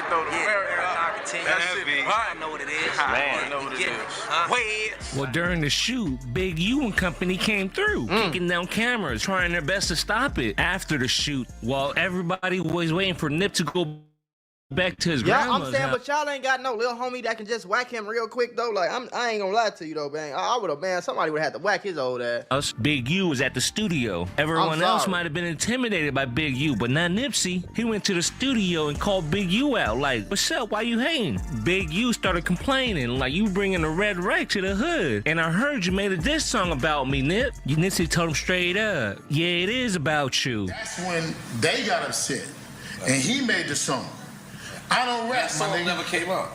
It did come out. It did come out. And you know, Big U killed his son's best friend because he the made same this thing. song about him. Yep. Big U don't like them diss songs. Yep. I'm just saying. Yep. It did come out. It wasn't never pushed as a song, but it came out. And I mean, I don't rap, I scrap. And this is my neighborhood, you know what I'm saying? This is my land. This is my piece of rock. I fought for the gang, gave this up, and I'm still here every single day. It ain't like that. He's supposed to make a diss song about me. Well, I ain't no rapper. I'm a scrapper. He said the same thing threw a twice. water bottle at Nipsey Hussle's face. Nipsey wasn't having it. Big homie, let's go outside. You know what time it is. Let's run this lap. Big U went out there like he was about to mail in the victory. He just knew he had that. He just knew he was finna, Dead homies. Bro, went out there stretching on that old MMA, mixed martial arts stuff. But that it only work in the mirror. Right. So Big U went out there and got embarrassed. If I'm lying, I'm flying. Ask anybody. Ask the front hoods. Man, Nip maxed this dude out. Yeah. Walked him up out of there until Bear Claw say, bro, you don't need to be fighting this young dude. Tiny Draws, get out there. Nip gave him what he wanted also. So he whooped his son so ass basically, let's get this straight. So, Nip had an altercation with him in the studio or whatever. Big U was like, is this song about me? He was like, yeah, it's about you, cuz. So Big U threw the water bottle at him, right? So he was like, we're gonna have to go downstairs and get down, right? So they in the middle of the street. And Nip kept just bouncing around. You get what I'm saying? Not trying to get hit or whatever, trying to fire him.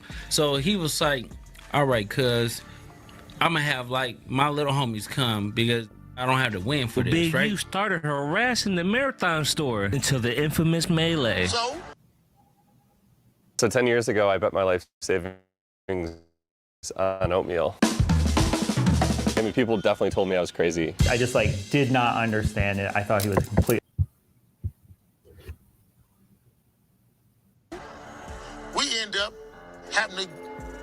talk about that. Pull up the homies, and Nip admit it's wrong, but still there's some consequences to your wrong. I came to pick him up that morning so he can get his discipline. And his brother got in the way, talking about my brother not going nowhere. If I was his brother, I'd have did the same thing. Like, you're not going nowhere with I would have did the same. But I mean, you're not from 60s though. And you're not from the hood, so, you know, you can't really speak on hood business. Who not from the hood? Why Black Sam not from the hood? Because that's his older brother. He was the one that took Why more. He not from the hood? Because he didn't get put on the gang? That don't mean he not from the hood. So the next day, TD and them came and he was just doing some bullshit or whatever like that. So they try to come. Big U tell Nip, get in the car. You gonna go on Bryanhurst and you gonna get in, right? Black Sim like, you ain't taking my brother nowhere. You get what I'm saying? And he tried to pull him out the car. When he tried to pull him out the car or whatever like that, Nip looked over and he was like, listen, long as you don't, you know, maybe we good. So he was like, nah. So Fats, right? My homie Fats. You talking about another situation? You know, I'm talking about the same situation. The situation this happened when Black Sam bust in the air. No, he did bust in the air, but Big U tried to fire on Fats. Fats put him on his pockets. And then Fats put him on his pockets. I got a call on that one. So Big U tried to fight Fats. Fats whooped his ass. Put him on his pockets basically mean Big U was on the floor. Do your homework. Put him on his pockets, right? So, you know, Fats is like 5'4". Nip seen the play and teed off on it. Or let's do it like football.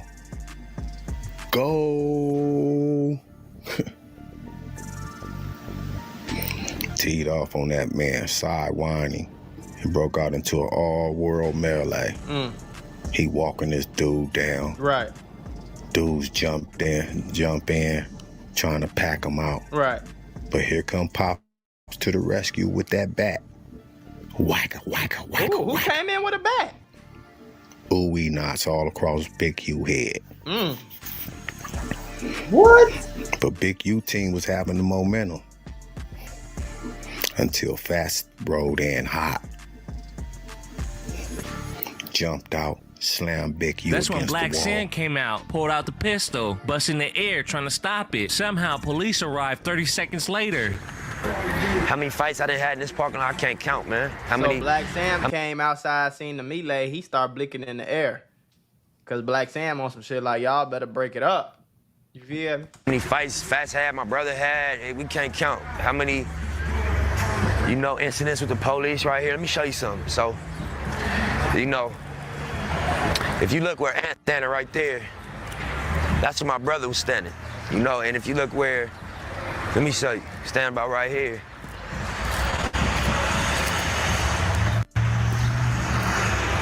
You know, this is where the police was busting from. And police is trained shooters. Police don't miss. Right. And you know, he busting like this in a full clip. And he didn't hit my brother at all. Somehow Big U went in and went out. I guess the grid program is like a fast pass at Disneyland. Everything expedited. It's what he feed me. Come to find out, Black Sam was off parole. Black Sam indeed had to bail out. Big U was the one that they let out. No strings attached. He turned into grid worker when all this hit the fan. He's got pulled over down the street. The next night, they called a meeting. Both the feds called Big U out for the fade. Big U wanted no parts of it. And you know Big U, he can't live down embarrassment. He gotta get you one way or another. What's the plan? Well, both the feds, he was running a weed shop. And you know Big U was extorting the weed shops. Right. He couldn't extort Fats though, so no. he tried every way possible. First, by attacking the weed shops.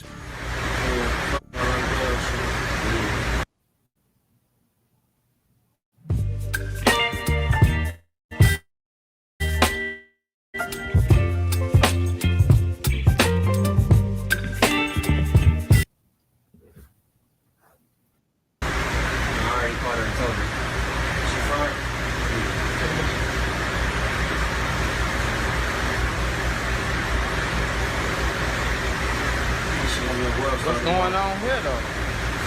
gang. I ain't gonna lie. I don't know about y'all. Find them niggas by them all. He pulled up with a gun. I see it. I see him. He pulled up with a gun. Everybody hit the floor. So I guess this is where they robbing Black Sam. I mean, Fatso weed shop.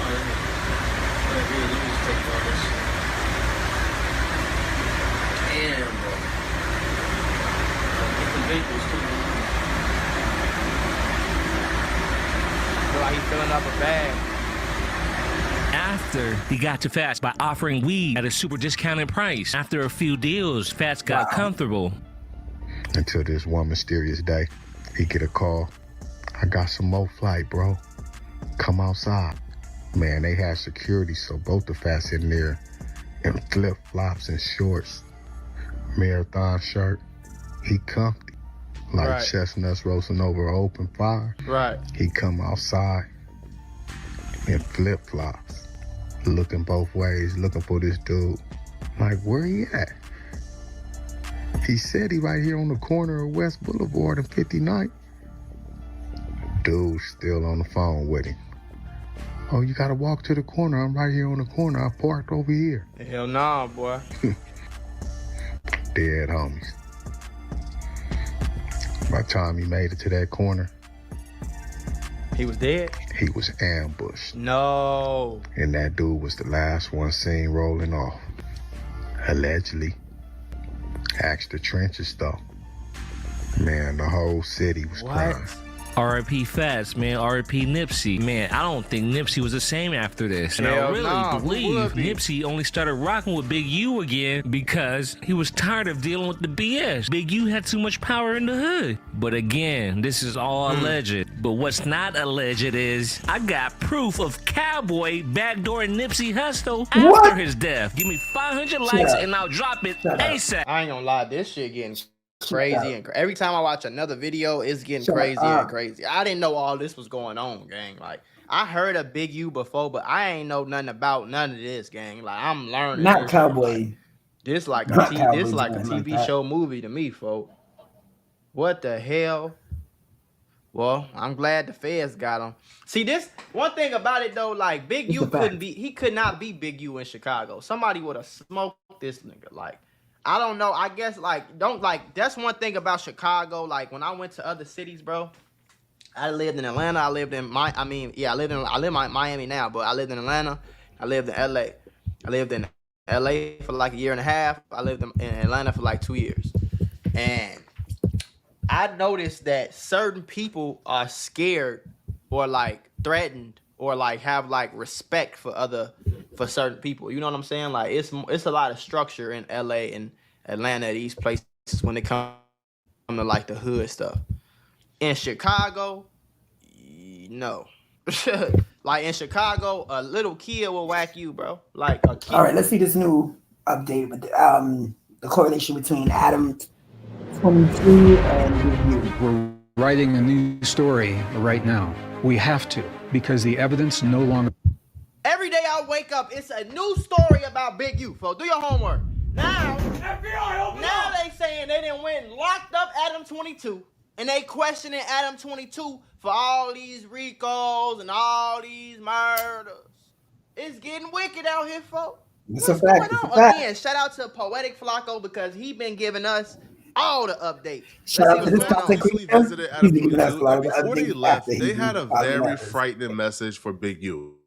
Since the arrest of Big U, Loose Cannon, Brick Baby, and other Rolling 60 members, Adam 22 is officially the first public figure to come forward and admit the feds paid him a visit regarding this Big U RICO. I thought that he was finna say the feds pay him to snitch. Well, you know the truth. The Big U RICO indictment include charges of bank fraud, wire fraud, human trafficking, murder, extortion, more specifically the murder of Rayshawn Williams. But when the feds pulled up on Adam, they really had no interest in none of what we just talked about. They actually had interest in something that we didn't know at all that the feds were looking into Big U for.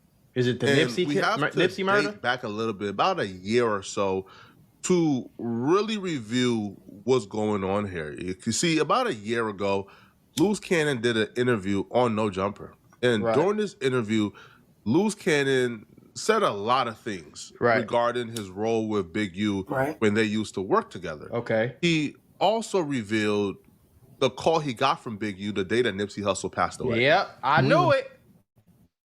I knew it. This is what Wack 100 was talking about. I told you. Listen, I told y'all. Wack 100 is the police, folks, or he just, I don't know. Listen, it could be the popo. He might be the police, or he might just have his ear to the streets, or for some reason, people keep walking up to Wack and telling him all this shit. Because he ain't been wrong about nothing. No, he hasn't. Doing a TV show like a while back, right? And I'm on a phone.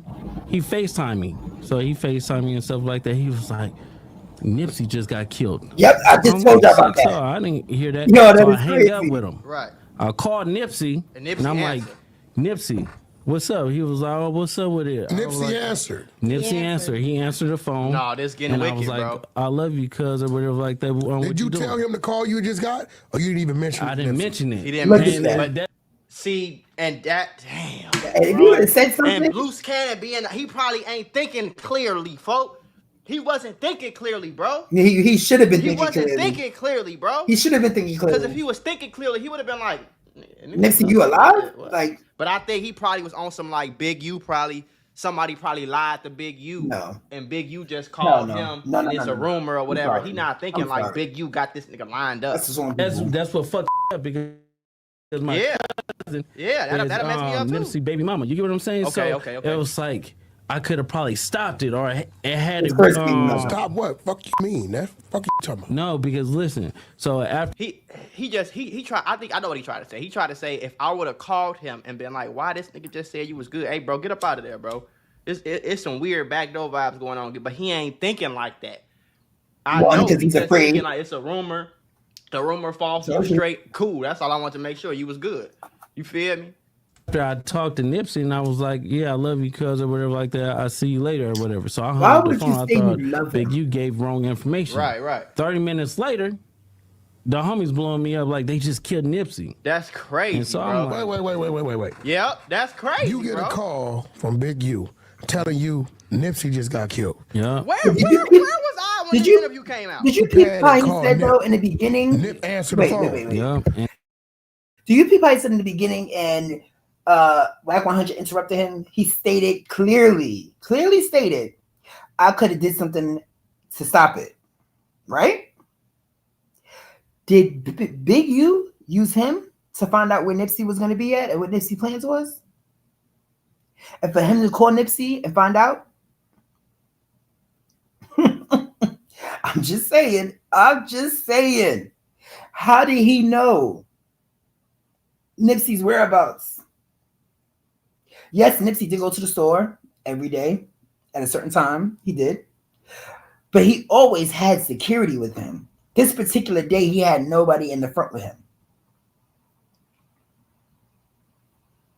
Like, make it make sense. And you like just talking on regular. So it's like at the end of the day, I didn't even think about it because you don't even warn him that you got that call from dude. No, because their relationship was so fucked. It'd be like if their relationship was already messed up, why would you like? And then it'd be lukewarm. Like you and just 30 minutes after you get out the phone with Nip, he get killed. I got it. So you think he hit you a little too early? Yep, he hit me a little bit too early because the homie Shitty double back 3 times. You get what I'm saying? Look at Wack. First he shot him. Wack can't believe boom. Go into the alley. Came back and shot him. Boom. He shot him. Went back to the.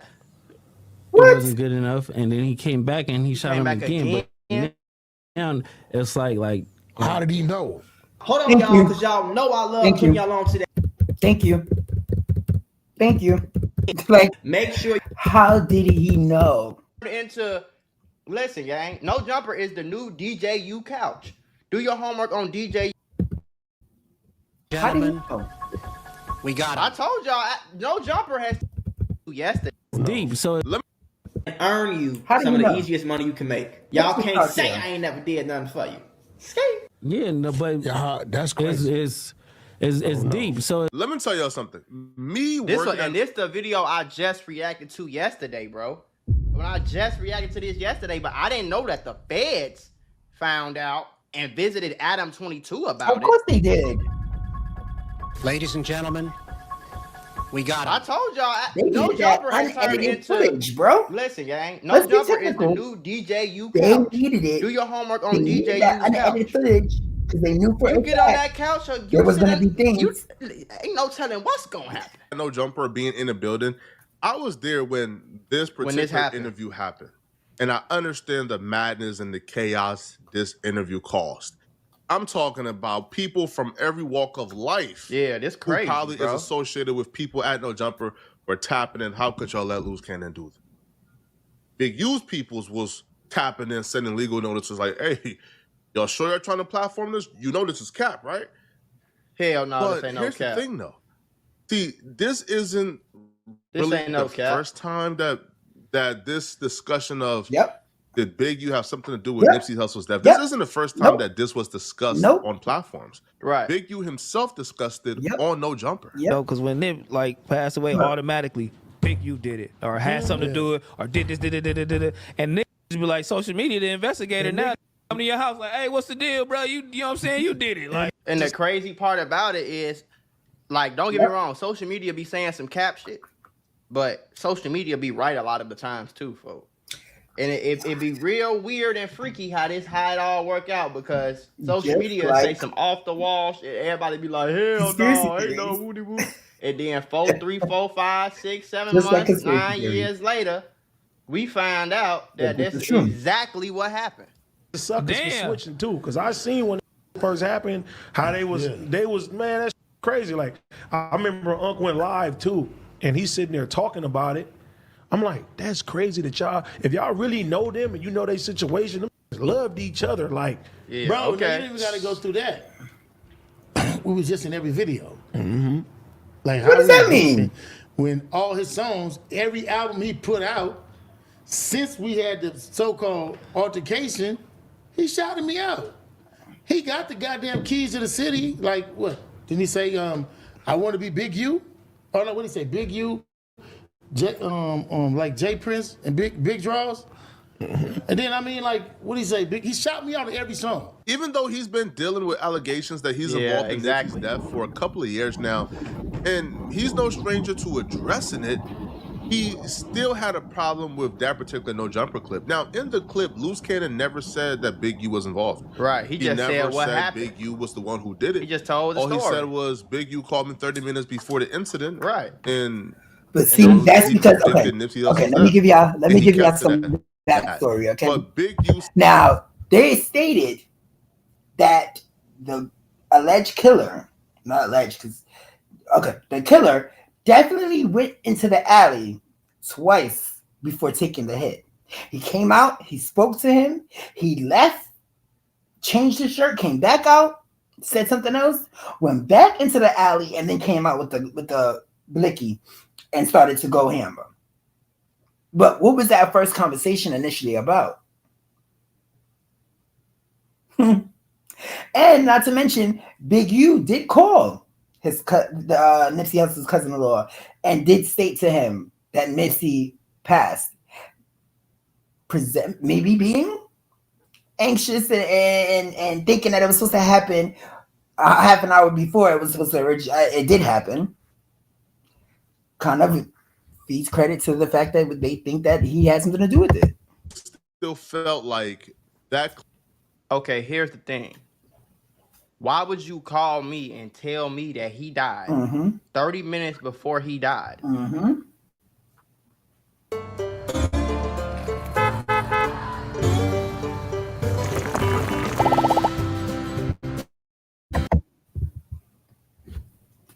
No cap.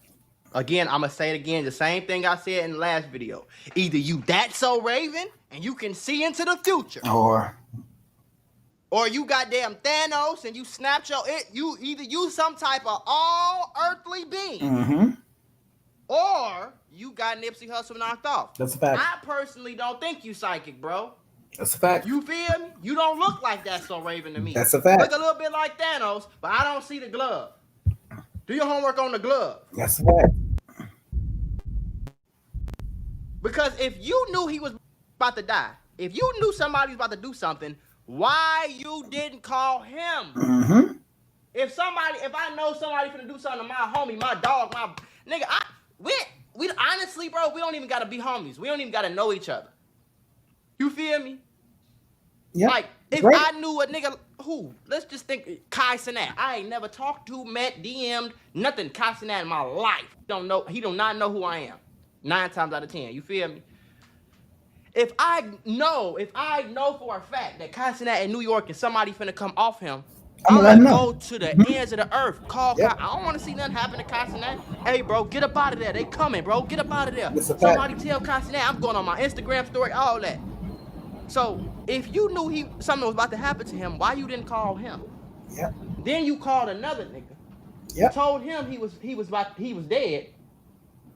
He called Nipsey himself. Y'all heard the story. I ain't got to repeat it. Yeah. This is weird, bro. Clip was damaging enough to where he needed to get weird. involved legally. Loose Cannon told Adam that he has footage of him and Big U actually on the FaceTime having a conversation, and he was adamant that this was a real conversation that took place. Right. But because Adam hadn't seen the footage directly, when Big U and his team of attorneys reached out and filed a cease and desist to No Jumper to remove all content accusing him of calling Loose Cannon 30 minutes before Nipsey Hussle's death, Adam was forced to oblige. He was forced to take down the clip. What's that?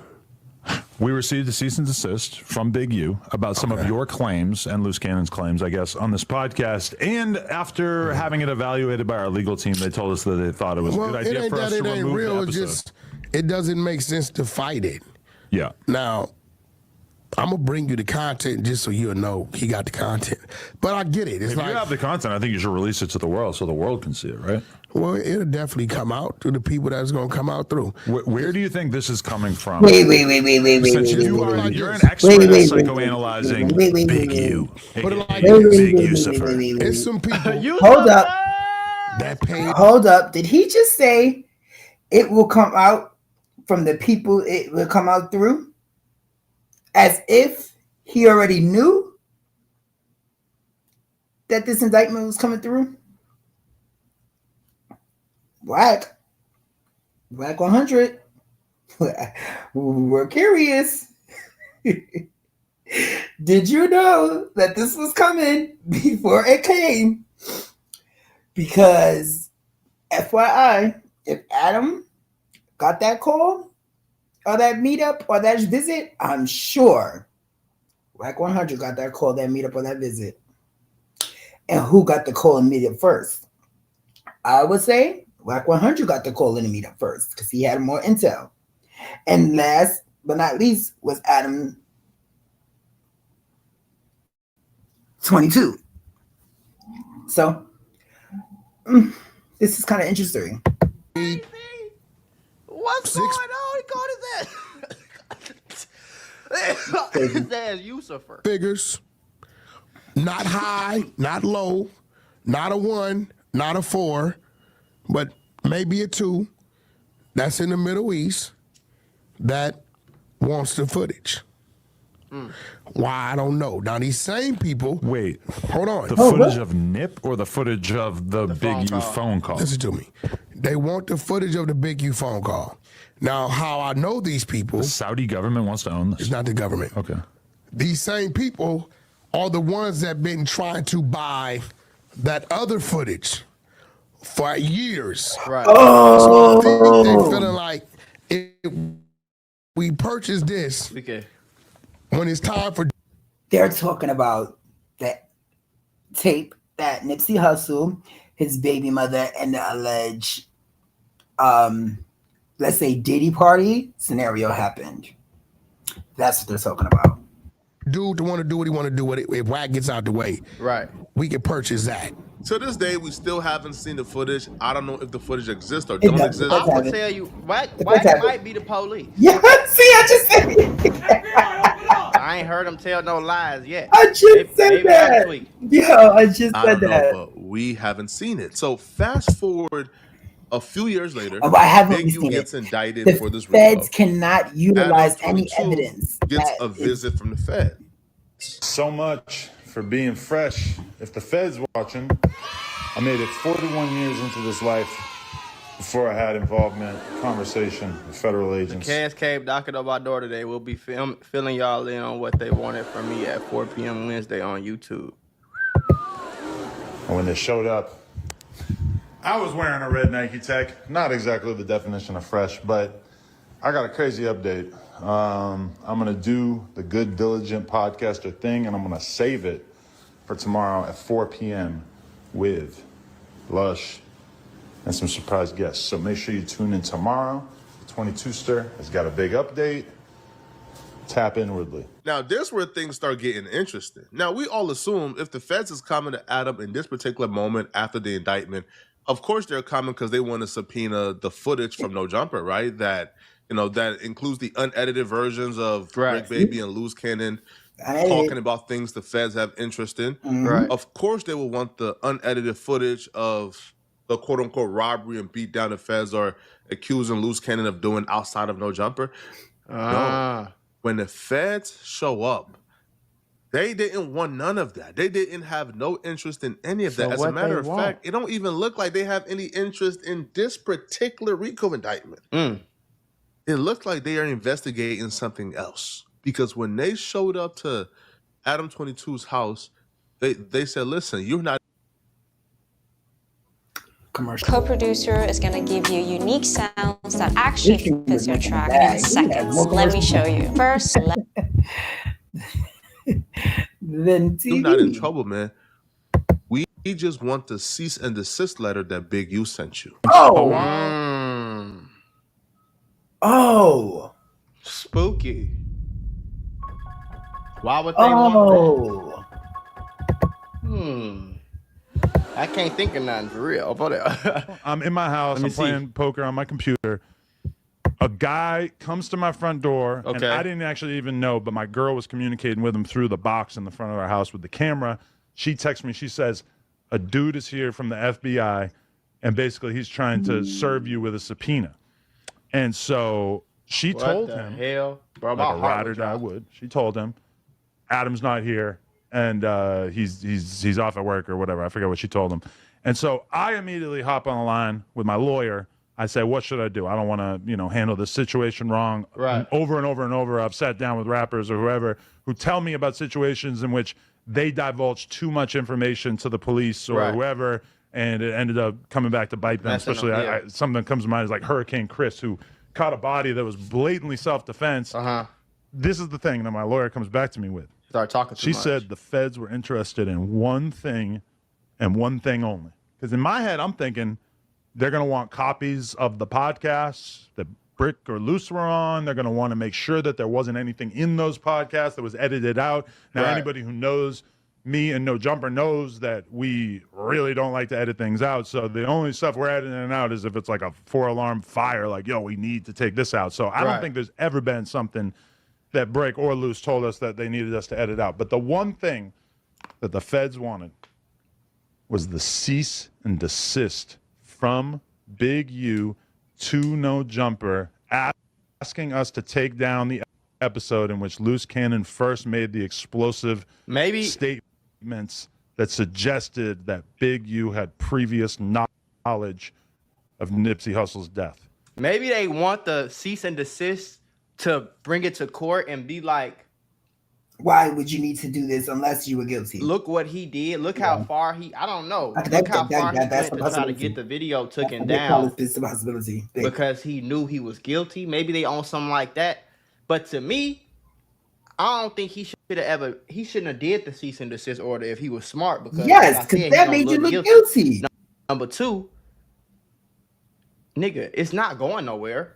Once the video is up, by the time the cease and desist goes through, it's over with. It didn't got screen recorded, shared on the clip page, blog sites. I didn't reacted to it. You feel me? It's over with. Now, do your homework.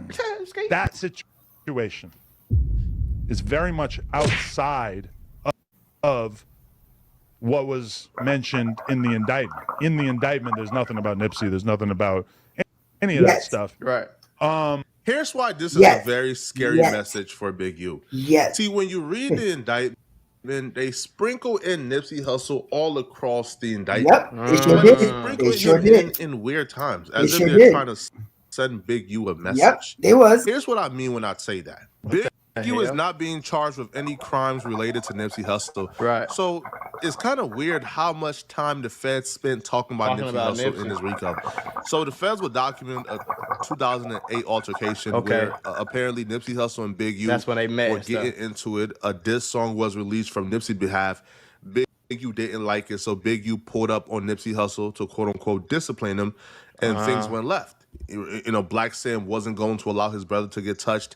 Guns got shot, people got arrested. So made a diss song of Henly, but that Henly is a scrapper, not a rapper. the feds That's exactly what he said, folks. documented that particular incident. If I'm Big U, I'll be concerned about how the feds. Another commercial? What? This game, bro, you're not ready for it. I understand the house rule, but come on, there's too many commercials. Commercial every other second. The feds followed up their entire documentation that Hussle was murdered by and Big U's relationship. They followed that up with, oh yeah, Nipsey Hussle was murdered by a member of the Rolling 60s in 2019.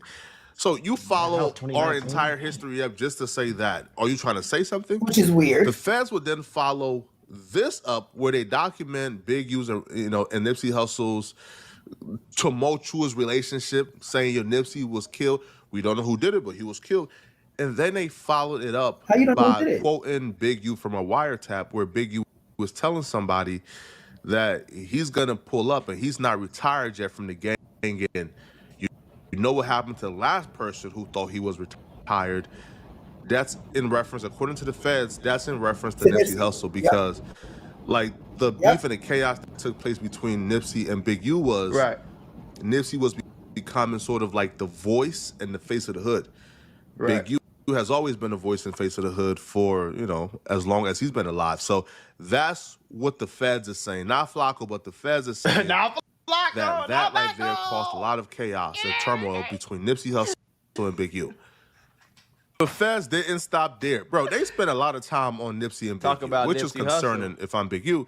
They would call a and the reason it's concerning is because the feds not going to waste no time. Everything they do is strategic. So if the initial indictment and if this is in the indictment, all of this information about he's the next thing is going to be the charge. Big U and Nipsey, but they didn't charge Big U with Nipsey's murder just yet. But they got a lot of information about when they met, altercations they had, which might be hinting at reasons why he wanted him dead.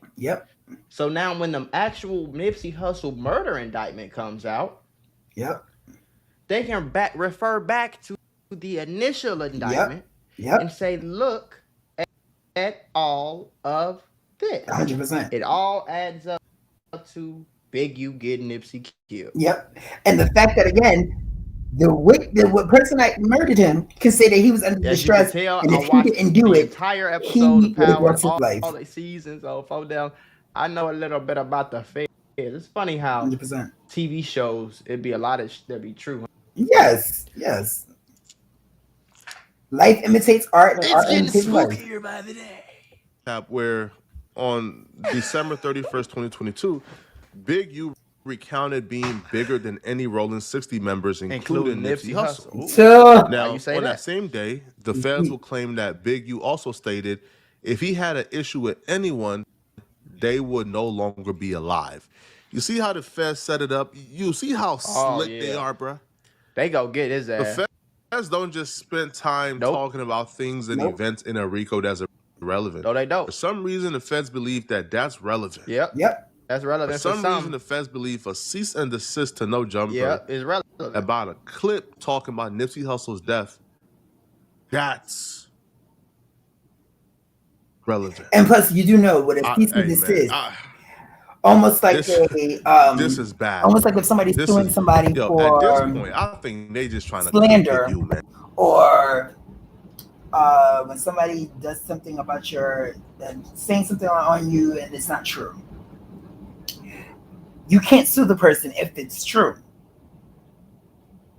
but you can sue the person if it's not true. So if you put a cease and desist out for something that you know took place, the more you know. And because, yo, can you imagine? Yo, they don't even need to win the court case. If they charge Big U with this is like not playing fair, bro. Because, yo, you took away this man's freedom. Now you're trying to take away his, like, likeness, his, like, lore and his good graces within his own gang. Oh, nah, this is, nah. Trying to take away. They ain't trying to do nothing. One thing about the feds, everything in them papers is just facts. They ain't saying, oh, we think that he died because we thought that we heard a little bit about. No, it's all facts and evidence, guys. They're not going to put nothing in that paperwork that's not facts. Obviously know some exactly stuff. What you said. Besides having the witness, exactly what you said. They're going to put your real name. The one that murdered. You said it. They're going to put how they know that you said it. I think the witness is the one that murdered Nipsey Hussle initially. I feel like the feds flipped him years ago, or at least 2 years ago. And he's been cooperating with the feds in order to identify, tag, and mark who and whom is involved in this Rolling 60s conspiracy, or the Rolling 60s, what is it called? RICO conspiracy, allegedly, that they've been going through and dealing with, and who's the big players and who's the big movers. Now, they did say that he filed an appeal on his case due to the lack of information that was utilized in the initial trial. That part is interesting, because would they grant him the appeal, or would they have sentenced him strictly to straight sentencing and allowed him to do his time and moved on with the scenario because they didn't believe him? Or did they put him in protective custody and take the appeal and put the appeal to the side while they investigated Big U and the rest of the Rolling 60 Crips?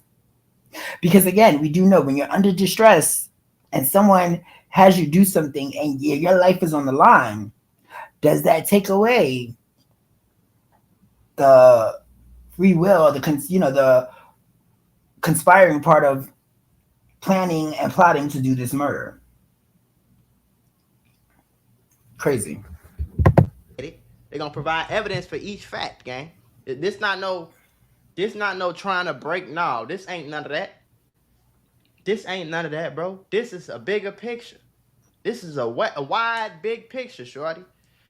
The only reason that the feds is putting this information in there is because they have reasonable reasons to believe. He's right. That Big U has something to do with Nipsey Hussle death. He's right. FBI, open up! He's right.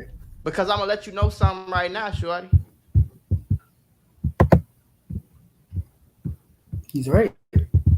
They not gonna. I promise you, they not just gonna say that because they heard it on no jumper, bro. The Fed's not gonna come locking niggas up. The federal police, the FBI, the Federal Bureau of Investigation, they not coming to lock them niggas up for shits and giggles. If they coming to lock you up, bro, nigga. So lying. It's about to get real spooky. I feel like we literally watching real life power. Like, who's gonna do the documentary? For sure. Who's gonna do it?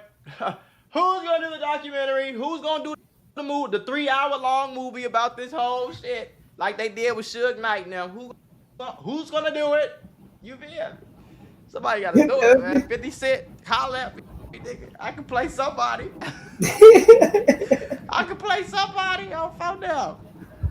Shit. Nah, this story crazy. I really feel like we watching a movie. Yes, we are. This shit is real life. Is insane. Y'all know I'm gonna keep reacting to it. I'm having just as much. I'm on the edge of my seat just like everybody else. Well, I don't know what to do. I'm trying to go left or right. Yeah. Shit. This is crazy.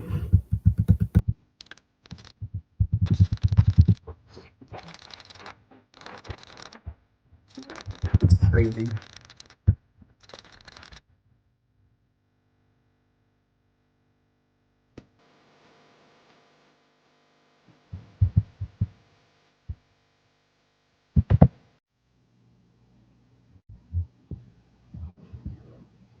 Why they saying that Charleston White was one of the head snitches that got Big U and Brick Baby arrested by the Fed? Now, one thing I commend Charleston White about is he gonna call the police. Don't come with me, cause I'ma call the popo on your ass too. You better leave me the f alone.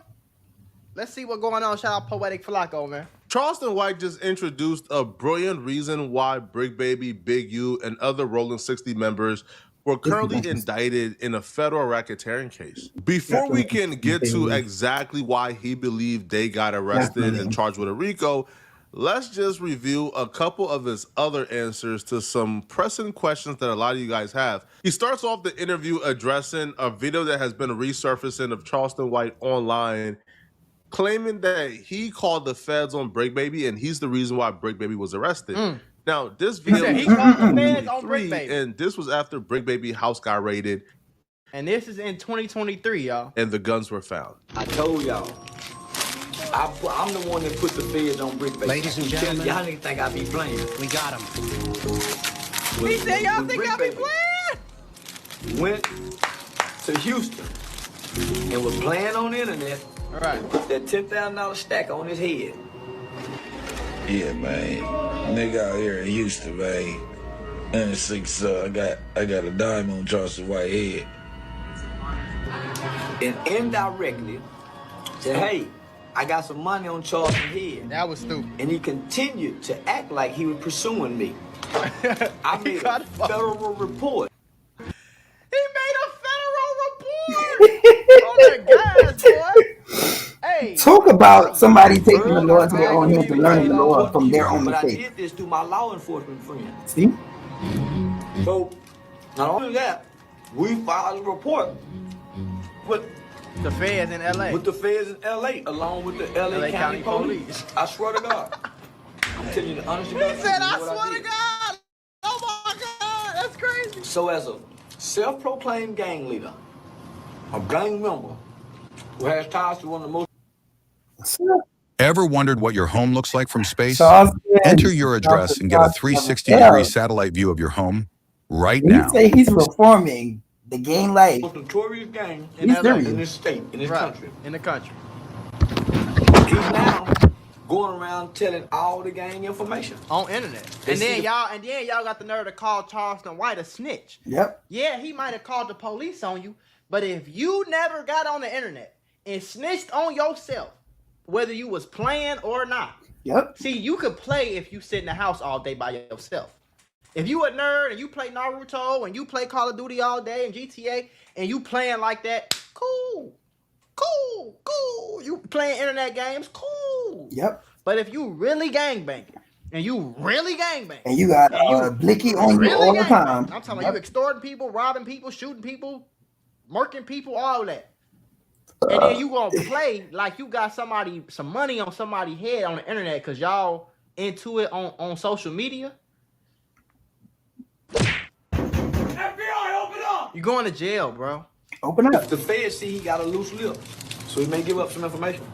Oh, he definitely gonna give up some information. He did it for free. God, I told y'all all I wanted was a badge. I want a badge now. Oh shoot. I got a badge now, special police.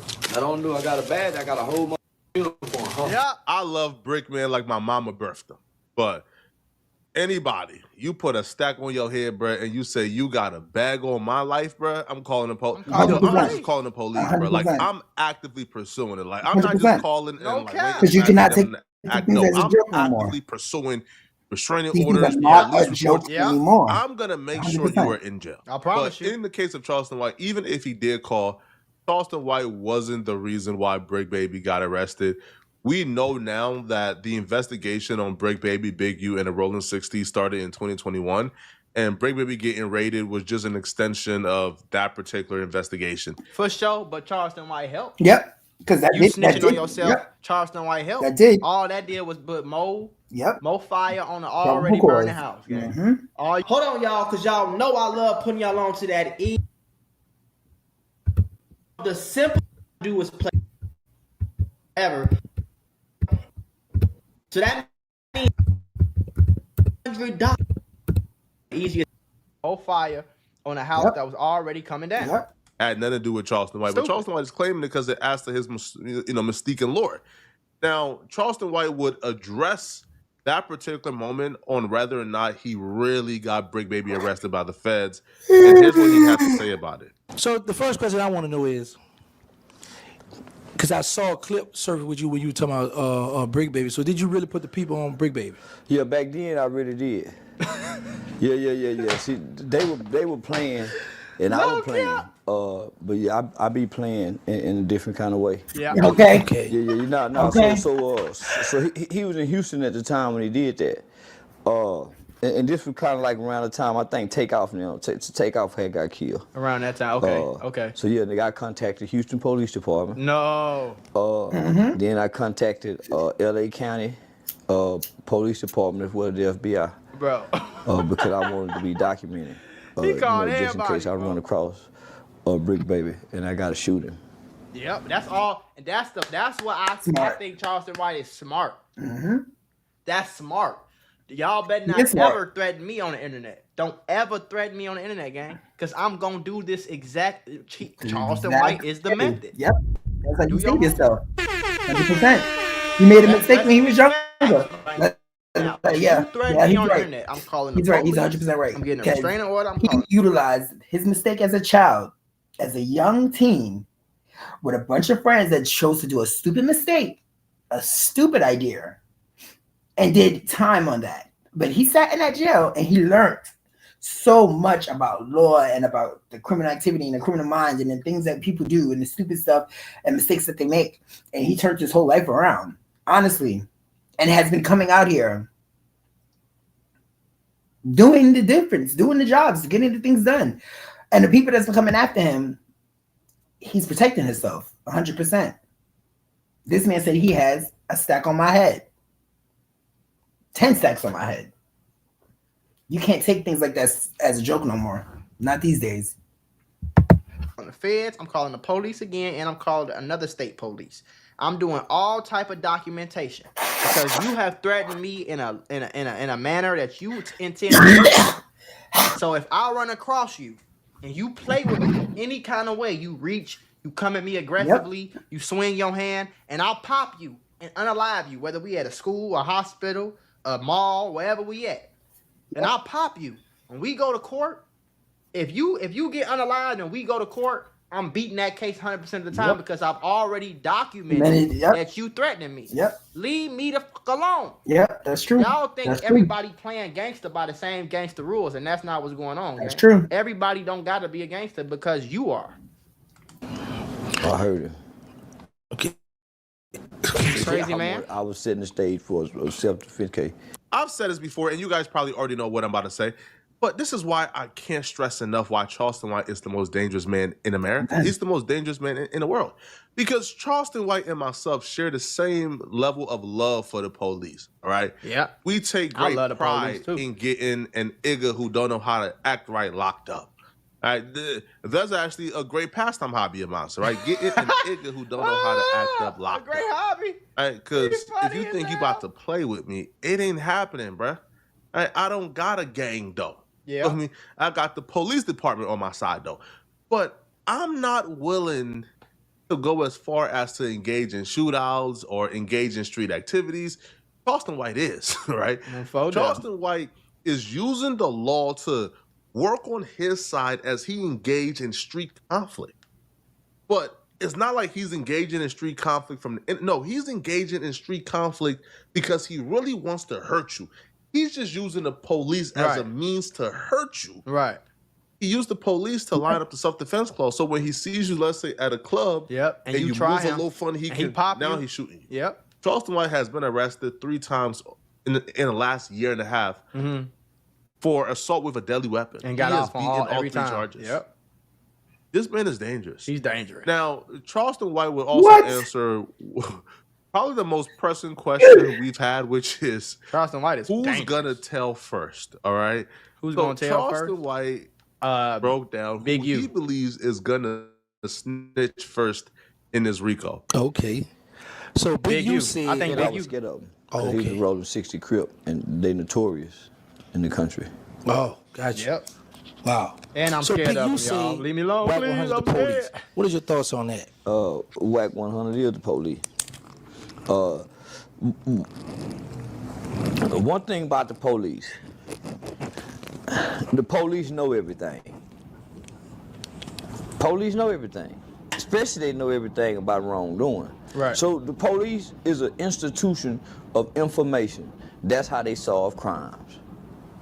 They go out from the beginning of the crime and they collect information. That's how they put the pieces of the puzzle together. And get you locked so up, when you yeah. look at Whack 100, Whack 100 is an institution of information. He No got cap. information on everybody. And I wouldn't be surprised if Whack 100 is the feds.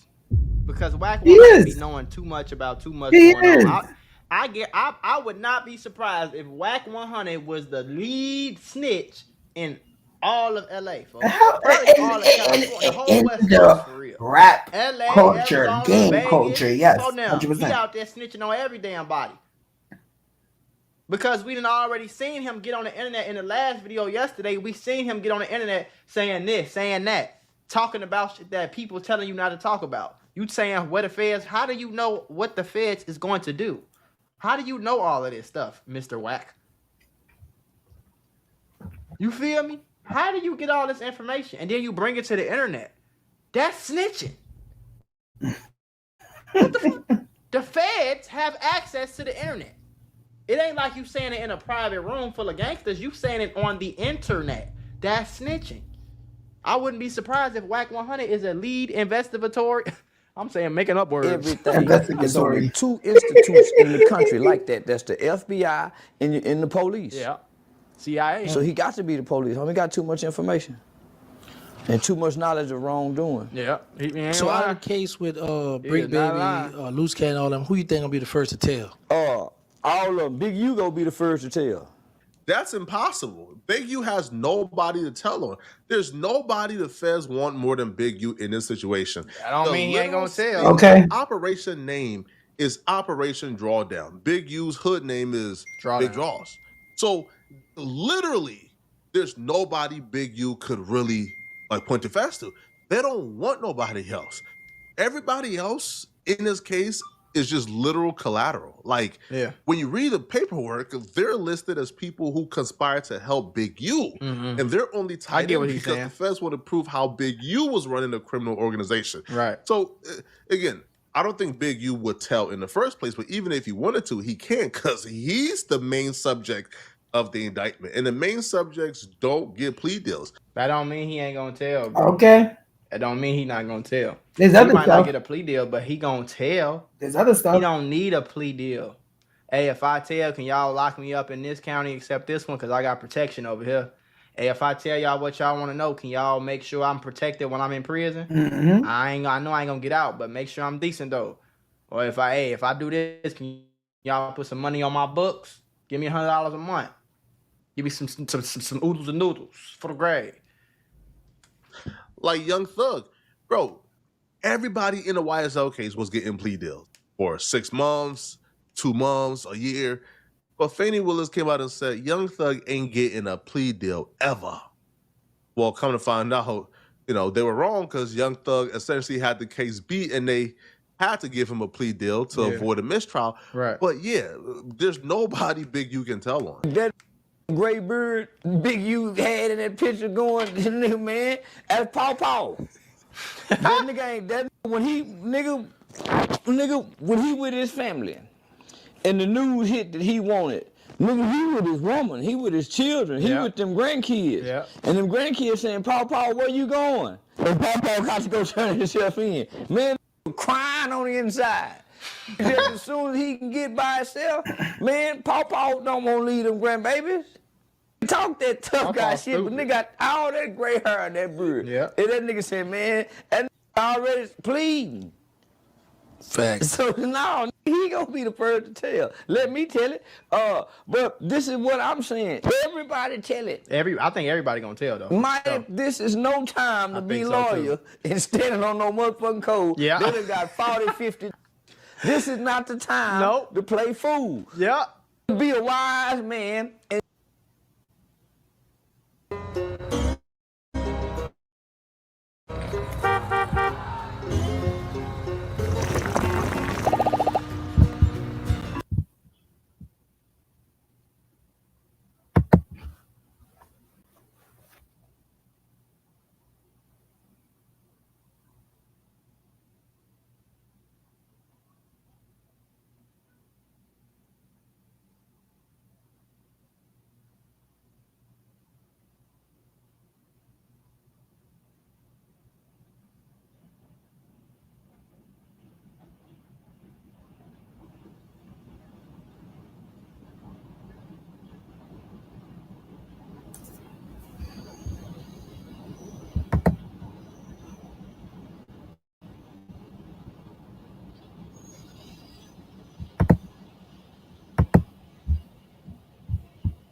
and give up some information to save yourself. There's no honor amongst thieves. Yeah.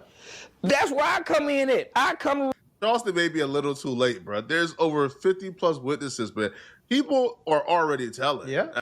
If you look at the case and you see certain things that are being revealed to the feds or how the feds know certain things, and only a couple people were in the room at the time that this was set, but somehow you got the other nigga we just watched yesterday. Nigga, what's his name? This nigga own no jumpers, telling everything. Yeah, Big U be having us go rob people. Then 5 minutes, 2, 3 hours later, they come to the house and we sitting in the room and then we counting up all the money we robbed and then we get some of it back and then we be cool and then we be doing this and then he be doing that. Like, nigga, what the fuck, my nigga? Everybody snitching, gang. There's no. You can break it down and tell. Okay, yeah. This person is telling, that person is telling. Everybody And at this point, we probably have like a composite list of who's telling and who's not telling. So yeah, no, trust me. Like this case has no shortage of rats. Like people is snitching. Now, the people who are snitching are people who aren't really notable. But the ones we care about, like Brick Baby and Loose Cannon, so far they've been keeping it solid. Yeah, okay. So far they've been Loose Cannon keeping it solid, but he don't know jumpers, telling everybody how the whole operation go down. Okay, so he's saying it on no jumper for free, but you don't think he gonna say it with the feds to get out? Crazy, man. Putting it down. And I feel like at this point, it's almost impossible. Like even if they wanted to tell, they can't tell. Like they have no room to tell because essentially their entire livelihood depends on them being solid. Can you imagine like one of them like telling and then come out of jail? To what?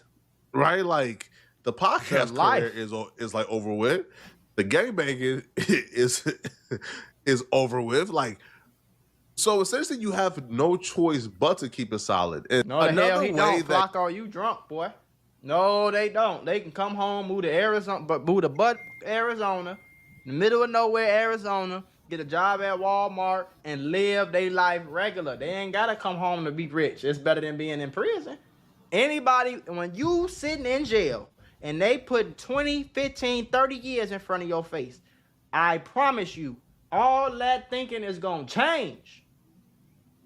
You going to be so quick to be like, man, I'll go be homeless. Just get me out of jail. You feel me? Gangs make sure that it's difficult for somebody to tell. They make sure that your entire life is centered around the gang. Like where your grandmama stay is in the neighborhood. So you know what? You tell, hey, bro, your grandmama still lives here. Yeah. Right? And in LA especially, everybody is recording every conversation you've ever had with them. If you've ever been on a phone call with an LA gangbanger, bro, chances are your phone call has been recorded. But they hold and they keep these receipts. Yeah.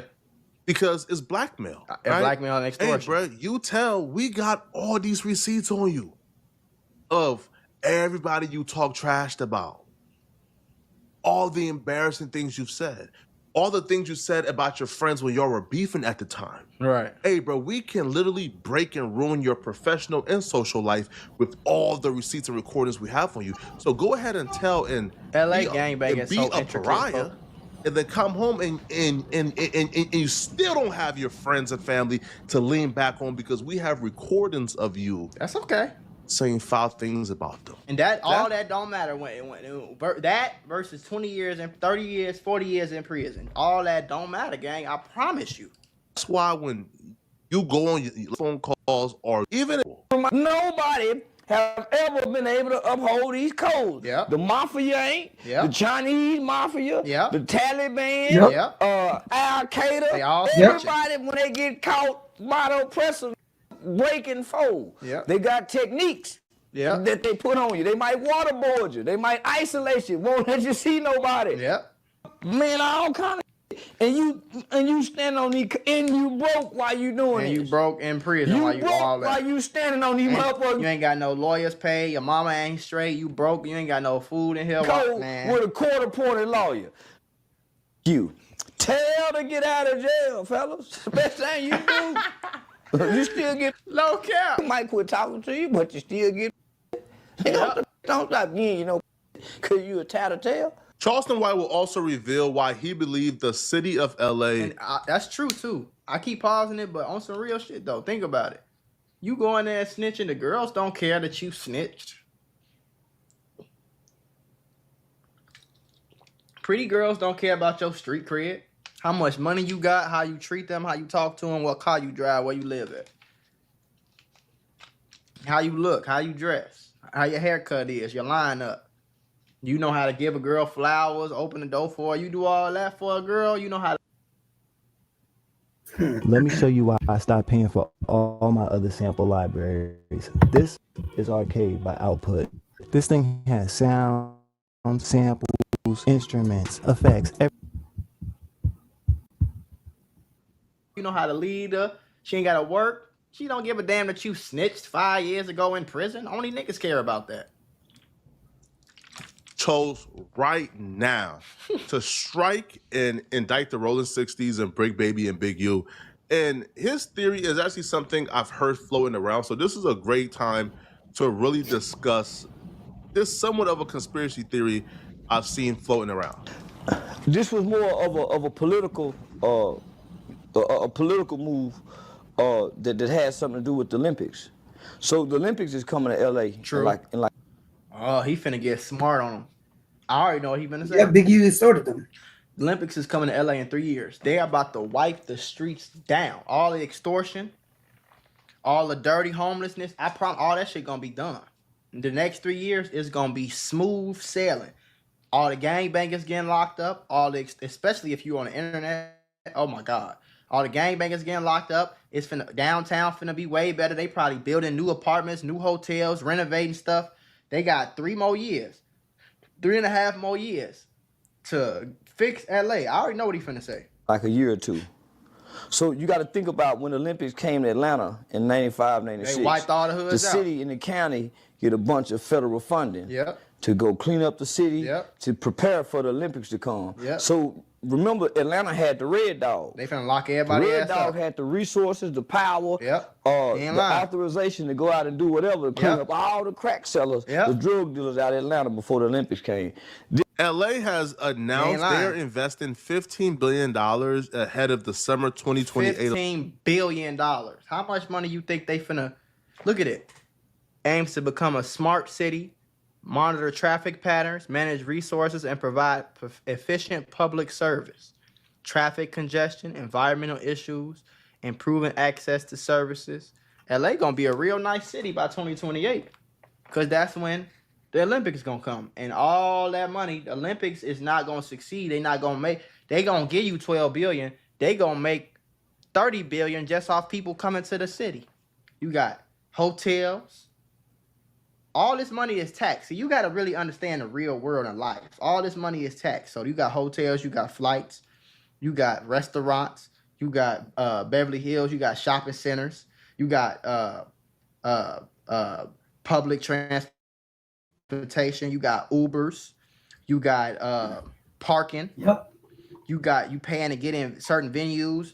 When they in LA, they want to go to museums. They want to travel. They want to get on helicopters. They want to go see the Hollywood sign. All this shit costs money. And who do you think they want to smoke some good loud? They in LA. It's legal, right? Oh, it's not legal in my country. I come and smoke that loud with the LA friends. You feel me? They want to do all this, all that. They gonna make $30 billion off of this anyway. The Olympics to turn Los Angeles County into a smart city. Yep. And they're doing this because the Olympics is coming, right? Now, what is a smart city, you say? It's a city that truly focuses on technology, 5G towers, apartments, like Sky Towers, you have kiosks on every corner. It's a city that's fast-paced and technology-driven. Well, there was a problem. LA ain't really have that much space to just tear everything down and rebuild the infrastructures up.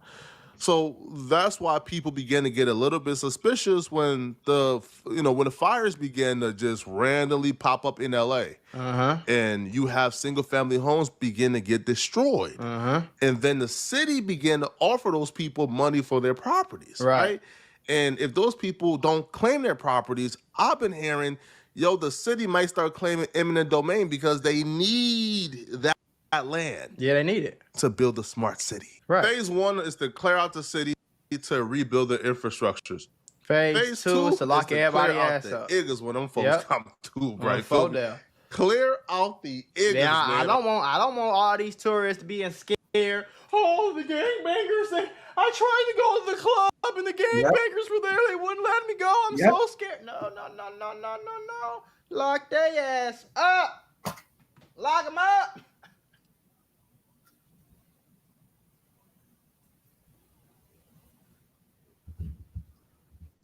UFOs land in front of them. They're in Antarctica. There's been an archaeological dig there for decades. True story.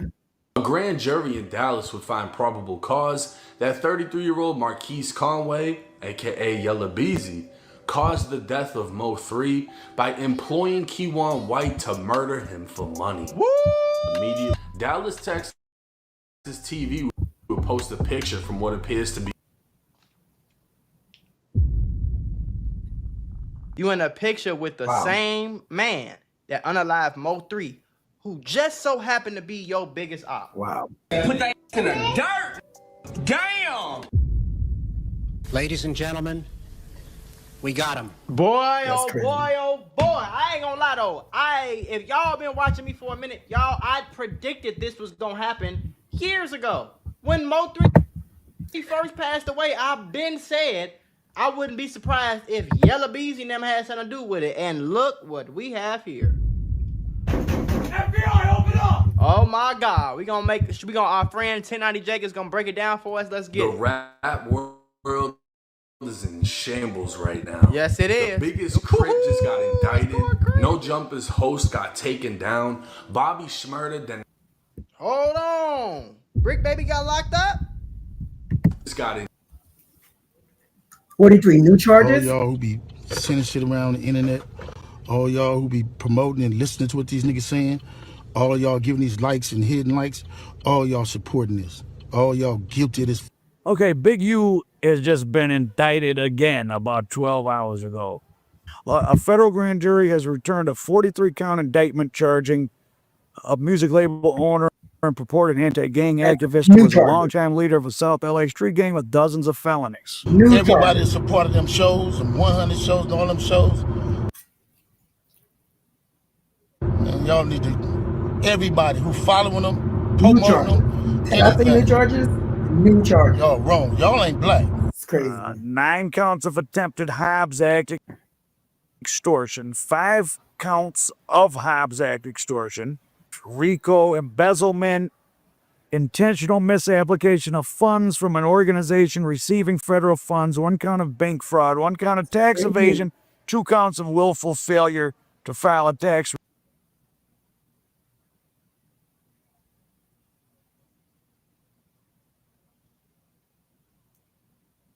return. March 31st for the first set of indictments from the first set of charges from last week, but now he has another April 8th date for these charges, and there's far fewer people charged. This is not Operation Drawdown, which had all those people. This only has his right-hand man Vay, Bear Claw again, Loose Cannon again, the girl from Trap Kitchen Manny again, because she was putting money in the bank, Frederick Blanton Jr., 43 of South Los Angeles, Tiffany Shinrika Hines of Yorba Linda. So another set of people are, well, this looks like everyone.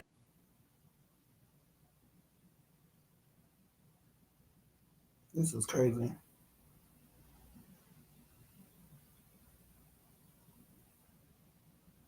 So not only did they drop the first initial one with. And this indictment was also on the first indictment, but a bunch of the people on the first indictment are not on this. So they added some charges.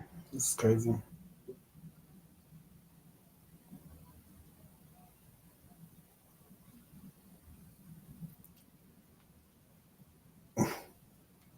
This is insane, Big U.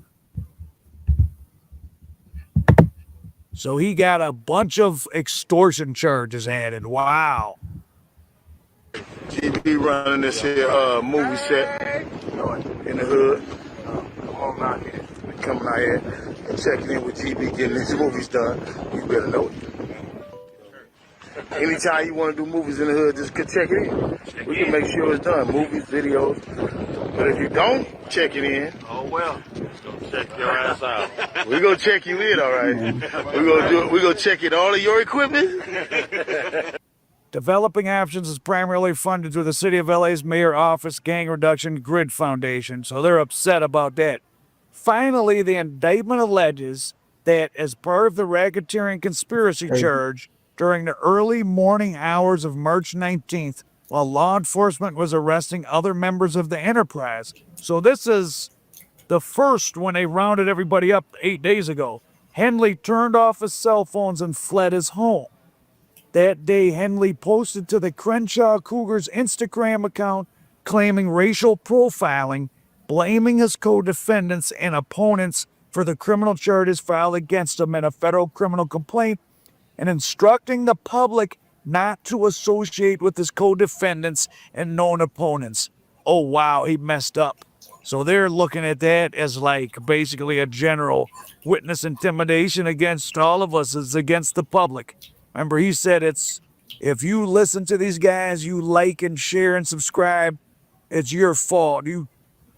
I mean, wow. So they're really, when he made that going away statement, everybody said he shouldn't have done it. And now the proof is in the pudding. The feds have mentioned this in this superseding or this extra indictment. And basically that he was instructing the public not to associate with his co-defendants and known opponents. That is, yeah, that's witness tampering or threatening, wow.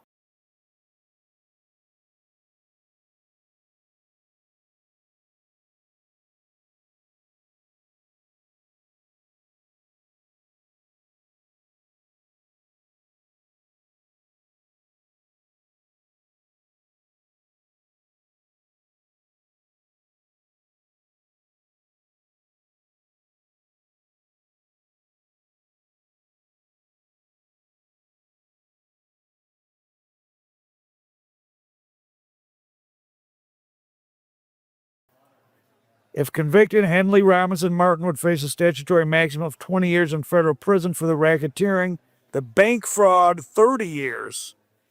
So those loans are the worst things of all. The Hobbs Act, that's the money part. That's the robbery extortion. So he has a whole nother set of charges. Wow. This is my last video before I turn myself in. I'm with my family. Talk to my sons, I talk to everybody, man. I'm just saying, going to deal with this fight, see what it is. I just want y'all to know, all this stuff is quagmire. Shit is all bull crap. I just need y'all prayers. I need y'all to, I don't even know what to say. Man, 21 years, I elevated my family, come back, sit in here and write and do what I need to do until I can come back home. People are supposed to help me, I hope you help me. If you can't, you don't worry about it. A lot of stuff y'all hearing is straight trash. And I appreciate the love and I appreciate the people who've been helping me. I don't know. It's hard helping black people and not being hunted for doing it. First Street, it might be I don't know if it's to the right or the left. Reach out to anybody who can help me, y'all. You hear me? Help my own family. Appreciate y'all. Go. I'm looking at this video as I come in to turn myself in, and I'm disheartened by the fact that they trying to say that I stole something from Developing Option, or I used Developing Option for a front. Developing Option paid my bills. They paid my house note. They paid the bills for my family, the money I made as an employee for Developing Option. I never mixed that with nothing. I didn't manipulate nobody. I didn't steal nothing. We did PPP loans. We did 2 loans. And that's it, just like everybody else did. I didn't use no fraud. I didn't give none of no fake names. And one of them we was paying back and one they forgave. You know what I mean? And the other one we attempted for and they didn't give us nothing for it. I filed my taxes and them coming around telling me I was using Developing Option as a cover. Cover for what? None of that's gonna be true. None of that's gonna be true. The government putting this big ass picture, they gonna arrest 21 dudes, some dudes I don't even talk to. I don't even know nothing about. So how the hell you gonna lump me in with all them? But it's all the big picture though. It's all the big picture. Now I'm gonna be sitting in here, it's gonna be years out of my life. Then you going to get dudes who I don't even talk to. What they gonna say? You ruining people's lives. I heard this up with 21 people that's been arrested. This shit wrong. It is what it is. Church, just pray for me. Just pray for me, pray for my family. And you look at what we did. You look at what I did. I've been home 21 years. It ain't over though. That's what it's not. Blessings. I'm looking at all these charges on the news. I'm headed back to LA.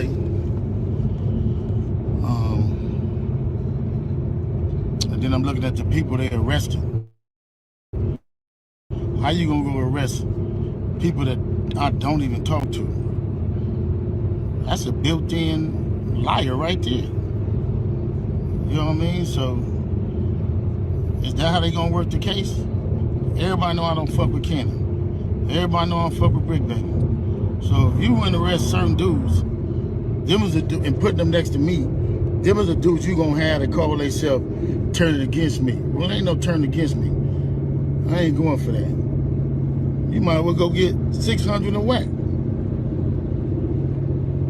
These dudes been saying I did shit all year. So what they doing is they go on the internet and these dudes say that I did shit on the internet. Then when you say I did on the internet, they go investigate it. Now you raiding my houses, raiding my shops, raiding all this stuff. And talking about I'm committing crimes and covering up with Developing Option. What crimes am I committing to cover up with Developing Option? Okay, so he was indicted last week on fraud, robbery, extortion, tax evasion, and running a racketeering conspiracy in which he allegedly murdered an aspiring rapper.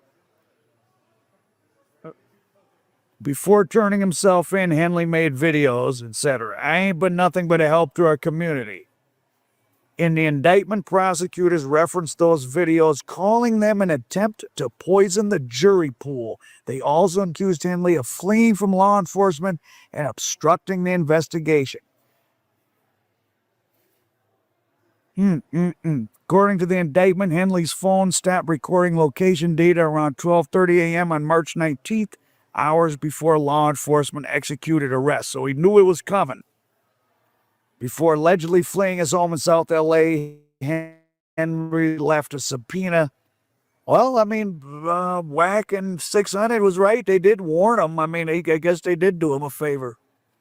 He left a subpoena on a table near a Seattle Mariners hat, which is a rolling 60s sign. Damn. The indictment further expanded on Henly's purported grip on LA and the alleged victims who were required to check in with Henly in order to obtain protection before arriving in the city. According to the indictment, Henly recorded a video of a film crew in Hyde Park in 2017 and said on the recording, anytime you want to do movies in the hood, just check it in.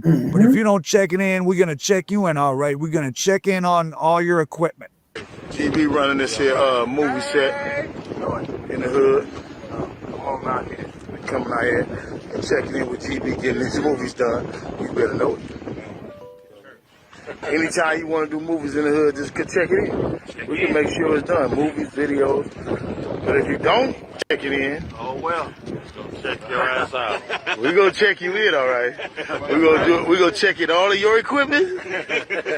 So they're still finding, they're going through the internet and finding more and more stuff. Wowzers.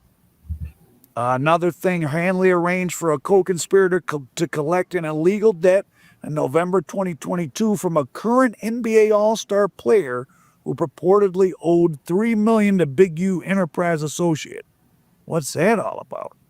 Henly, in multiple wiretap calls, allegedly recounting sending the co-conspirator to Minnesota. Who the hell plays in Minnesota? To collect several $100,000 on behalf of someone he referred to as Jew Boy. Henly allegedly took a portion of the debt owed as a fee for collecting it.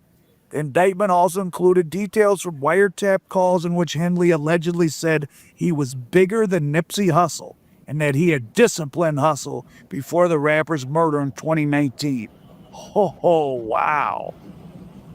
On a wiretap call in January 2023, Henly confirmed he wasn't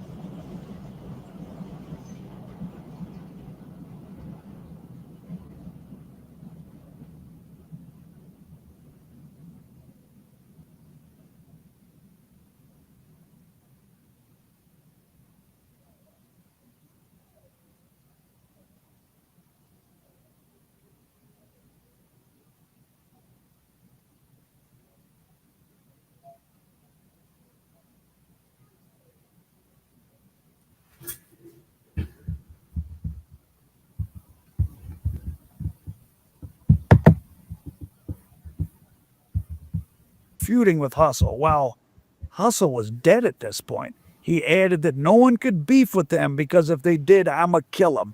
Period. I, period, am, period, going, period, to, period, murder him, period. Nipsey had been dead for 4 years at this point.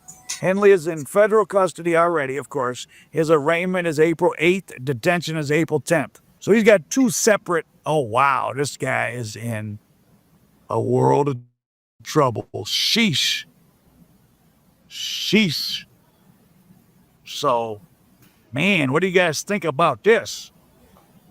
So another indictment. And this one, they reference all those videos of when he was turning himself in. They got some more info that he collected, a $3 million debt. They added 9 Hobbs Act. Those are robberies. So, man, I wonder if Quando Rondo is working. But who is the NBA player in Minnesota? This is wild. I told you there was going to be more charges. So, I'm sure they're poking around the Nipsey murderer, of course.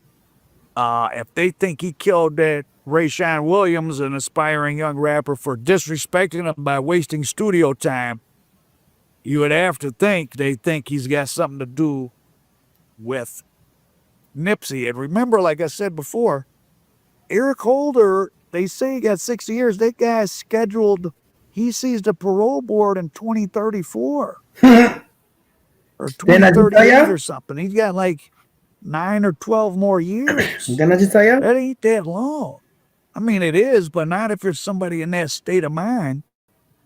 Ooh-wee, but now, if Big U's not on the street to look out for Holder, hey, let him be protected in jail, who knows? Look for there to be more action. So Big U has been indicted again. They done went to my house, kicked my houses in, bust my doors down, bust my windows. They calling my son at his football practice, threatening him. You know what I mean? These dudes tagging him. What kind of shit is this? But y'all gonna be rolling with these dudes. And I got this last thing to say. Wax said he was gonna destroy the developing option, right? So who gonna replace developing option? Which one of you fuck niggas in the 60s gonna call yourself coming in? Because whoever try to come in, y'all the ones that's working with Wax. Believe that. So remove me to get me out the way for somebody else to come in who gonna cooperate. That's what the play is. That's what the whole play is. I'm out. I'm gonna send y'all videos to put up, all of it until they lock me up.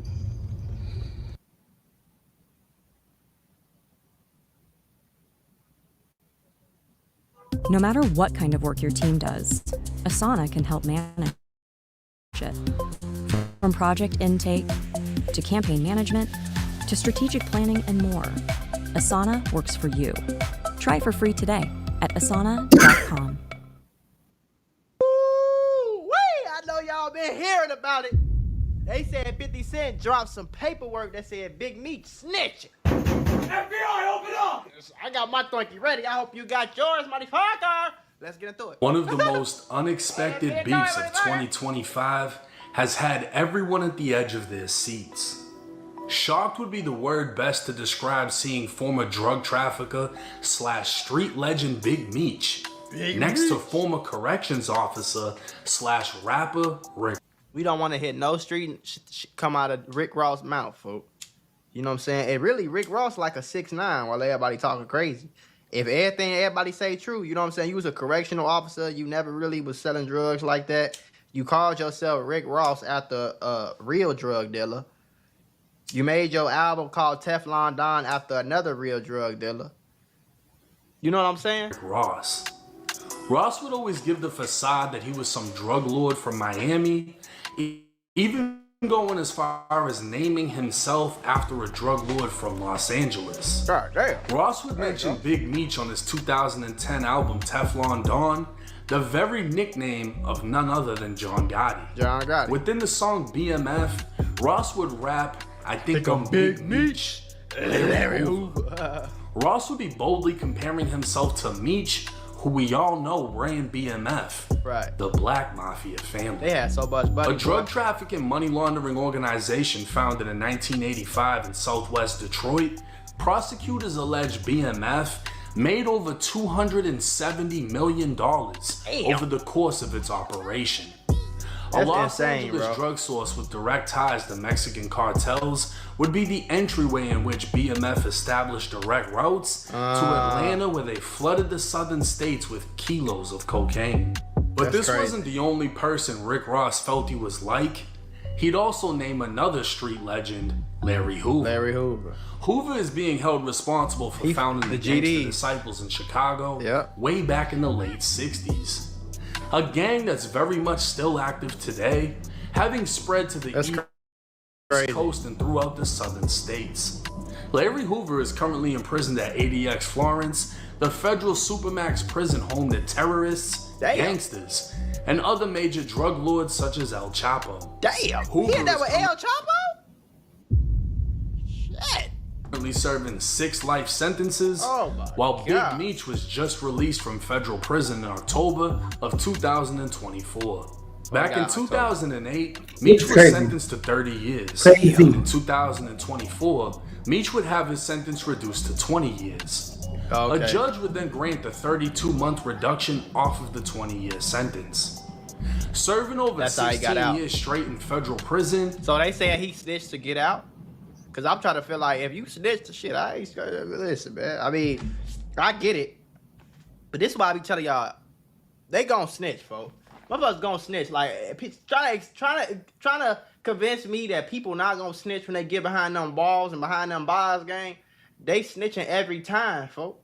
Cause you think he finna go do 25 years and you finna be out in the free world and he gonna not snitch on you and you? No, that's not happening. Big Meech would People ain't doing finally that. be released. What the fuck Rick Ross has in common with either of these men is unknown, as the only drugs he sold was in songs, and the only prison Ross was in was the South Florida Reception Center when he worked there. Right. But even then, whether Meech wanted a link with Ross because of the 14-year-old song, or Ross had some money for Meech so Ross could continue role-playing like a drug lord, right. Many believe Meech's loyalty was due elsewhere. What's up, everybody? It's 1090 Jake. I'm rocking with y'all, and y'all rocking with me. For this video, we're gonna be speaking on Big Meech versus 50 Cent and the paperwork party. When it comes to war, few are as relentless and unforgiving as 50 Cent. 50 Cent is crazy, gang. It's not even relentless. He's crazy, bro. He's the definition of crazy. 50 Cent is crazy. Even for him to be a grown-ass man, and still be this crazy, he's crazy.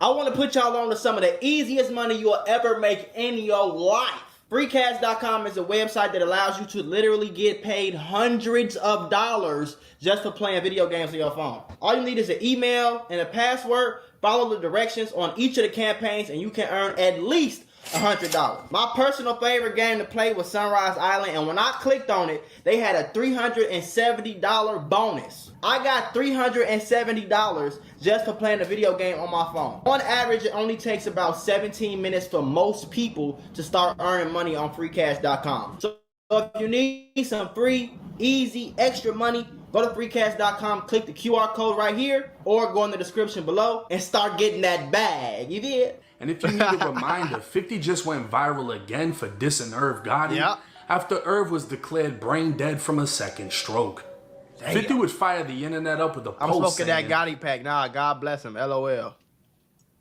But like, for everybody that don't know, they say Irv Gotti got something to do with 50 Cent getting hit up 9 times. You know what I'm saying?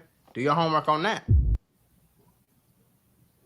If you're texting a girl you really like, but she's leaving you on red, waiting hours to reply, or ghosting you whenever you ask her out, then listen up and face this f***ing fact. I'm smoking on that Gotti pack. Nah, God bless him, LOL. The beef between the two dates back to the 90s, and even Chicago rapper 600 Breezy would leave a comment saying, Every day he shows us why they hit him 9 times. Well, it's rumored that Irv Gotti was one of the men responsible for 50 being hit 9 times. That's crazy.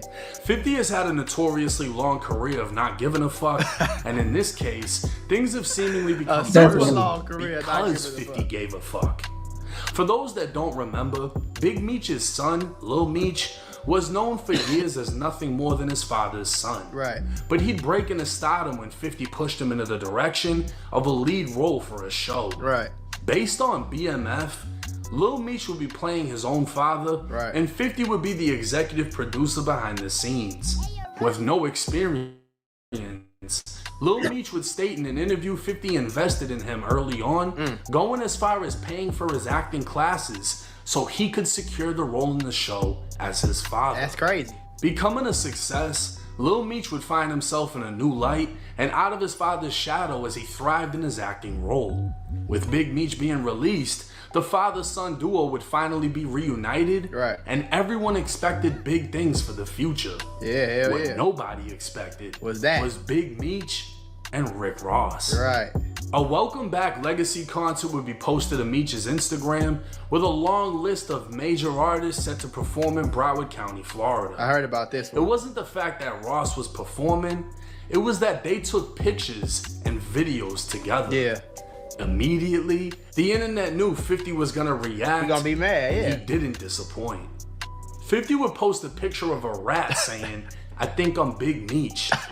Now, many were initially confused as to who he was dissing, crazy, bro. but it seems more likely that 50 was dissing Rick Ross, right, as he was quoting Ross's own song. Right. But then again, the caption would read, I think his Big biggest Meech. mistake he ever made was not sustaining his relationship with Tammy Cohen's. Who is Her that? tell-all documentary reveals the truth.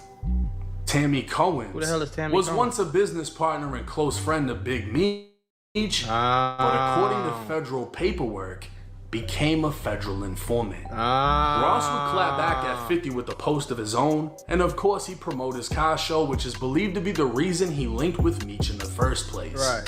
See, Ross isn't dumb. Yeah. Meech being in prison. Rick Ross is a lot of things, but he ain't stupid, because if you could never sell drugs a day in your life, just like 6ix9ine, he ain't stupid. I can never sell drugs, never do nothing gangster a day in my life, but I can convince the whole world I'm gangster and make $100 million off of it. Cool. You know what I'm saying? He ain't doing nothing different than Tariq off Power. Tariq ain't no gangster, but he convinced us while we watching that TV screen, he convincing us that he really thug. He really a gangster. He really like that, and the story is cool, and everybody want to see the story and shit like that. Everybody want to hear the raps. Same thing. He ain't slow. One thing about it, none of these people slow. For the last 17 years is a decent excuse, while Ross knew exactly what he was doing. For sure. Ross wanted to link with Meech, knowing the controversy it would start up, For sure, so he he could then promote his upcoming car show. But the effect in doing so, I didn't even see that Rick Ross car show, June 17th. June 7th. would leave Meech in a worse position than what he came home to. 50 would start dropping bombs, even posting texts from Lil Meech that read, "They just told me you unfollowed me off Instagram, and now you're managing Skillet Baby with Rocket when I brought him around you first when you didn't have a clue who he was." What does that have to do with anything? Right. Now you're mad at me when I would take the shirt off my back for you. I can't believe this, man. You act as if I'm your enemy. I've only showed you love and loyalty. I'm human. I go through my own shit, but I never switched up on you. Fuck Ross. But he gave my dad some bread so he could afford to pay his bills until our next season starts. Now, I got mixed feelings about this part. You know what I'm saying? Because everybody know that everybody say that Lil Meech be fucking that check up. And he be living above his means. He got $20,000 chrome heart jeans and all this crazy shit. So he making millions, but he blowing it.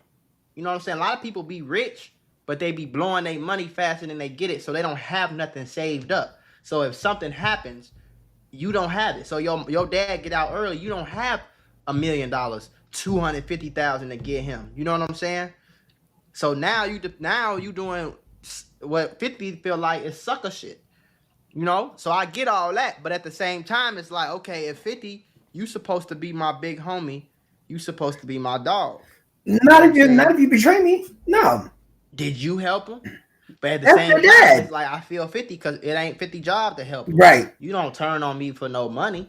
And neither should your dad if I look Whatever out for we you. could do, Come we on. could do an interview. We could start a YouTube channel. We could start a podcast. We could do something that don't involve me just giving you the money without, you know what I'm saying, like type shit. So and 50 crazy, but 50 only. One thing about 50, I know It's a lot. It's an get ethics crazy when he madness. feel like Yep. he gotta get And crazy, he feel like or he's when been he feel like disrespected. motherfucker playing Yep. with him. You feel me? So that's the only thing I feel about 50. Like I don't know, but This I internet get shit it is though. throwing me off, man. You know me in real life. 50 would reply with, "What next season?" 50 would make it clear that Big Meech's choice What wouldn't next affect season, just little him, but also his son and the existence of the BMF show. After all, how could His dad 50 should've thought about continue that. a show based on a rat? Right. While the Black Mafia family was pushing kilos of cocaine, BMF Entertainment was a music business used as a front to launder money. The label would promote several hip-hop artists, but Blue Da Vinci would be the only artist actually signed to BMF. Right. Roughly 150 BMF members would be indicted, but Blue would be free for more than a year before finding himself taken down by the feds. Okay. The BMF rapper was accused of doing nothing more than loading and unloading cocaine from vehicles and counting money from stash houses in Atlanta. But they will lock your ass up for that. They will lock you up. Conspiracy, what are they? Racketeering, all that, folks. Blue would eventually be sentenced to 5 years and 5 4 years months for nothing. in federal prison, followed by Hey. 5 years of supervised release. In recent years, BMF members would accuse Blue Da Vinci of having snitched in the case. Baby. One of those men would be none other than Dexter Sosa Hussey. Why would he snitch? Having served 12 years for trafficking and money laundering, Sosa Ladies and was the head of gentlemen, logistics for we got BMF him. as he took on the responsibility of managing loads of 150 kilos at a time and transporting them across the country. Sourced directly from the cartel, Sosa would study maps, routes, and familiarize himself with the areas in which he trafficked. Right. He'd even go as far as learning which times of day police were most active, giving him a window to take advantage of through different time zones across the country. Right. A Damn, he was going calculated crazy. operator. Sosa would take the Vlad TV speaking on Blue Da Vinci. Well, did Blue Da Vinci cooperate or no? Yeah, he cooperated. I mean, I didn't see it. It was in Miss Mara Shalhoub's book, where his own lawyer said, yeah, if there was anything else that we could do, Your Honor, to help you along with this case, my client would be Why more wouldn't than, he snitch though? You know what I'm saying? Think about it. He ain't doing nothing but counting money. He ain't doing nothing but, you know what I'm saying? That's why the streets is just dead, bro. It's over with. Like, But he ain't That's doing no true. count money. He might put this in this truck from this truck, but he know who driver. He know who called him to get there. He know what they call his name. He got a lot of information that you know what I'm saying. Put him down. Go. Thank you guys for tuning in. Today we had an extensive look into Big U and the Rolling 60 Crips. So stay tuned. Thank you so much for joining. Have a great day. Bye for now.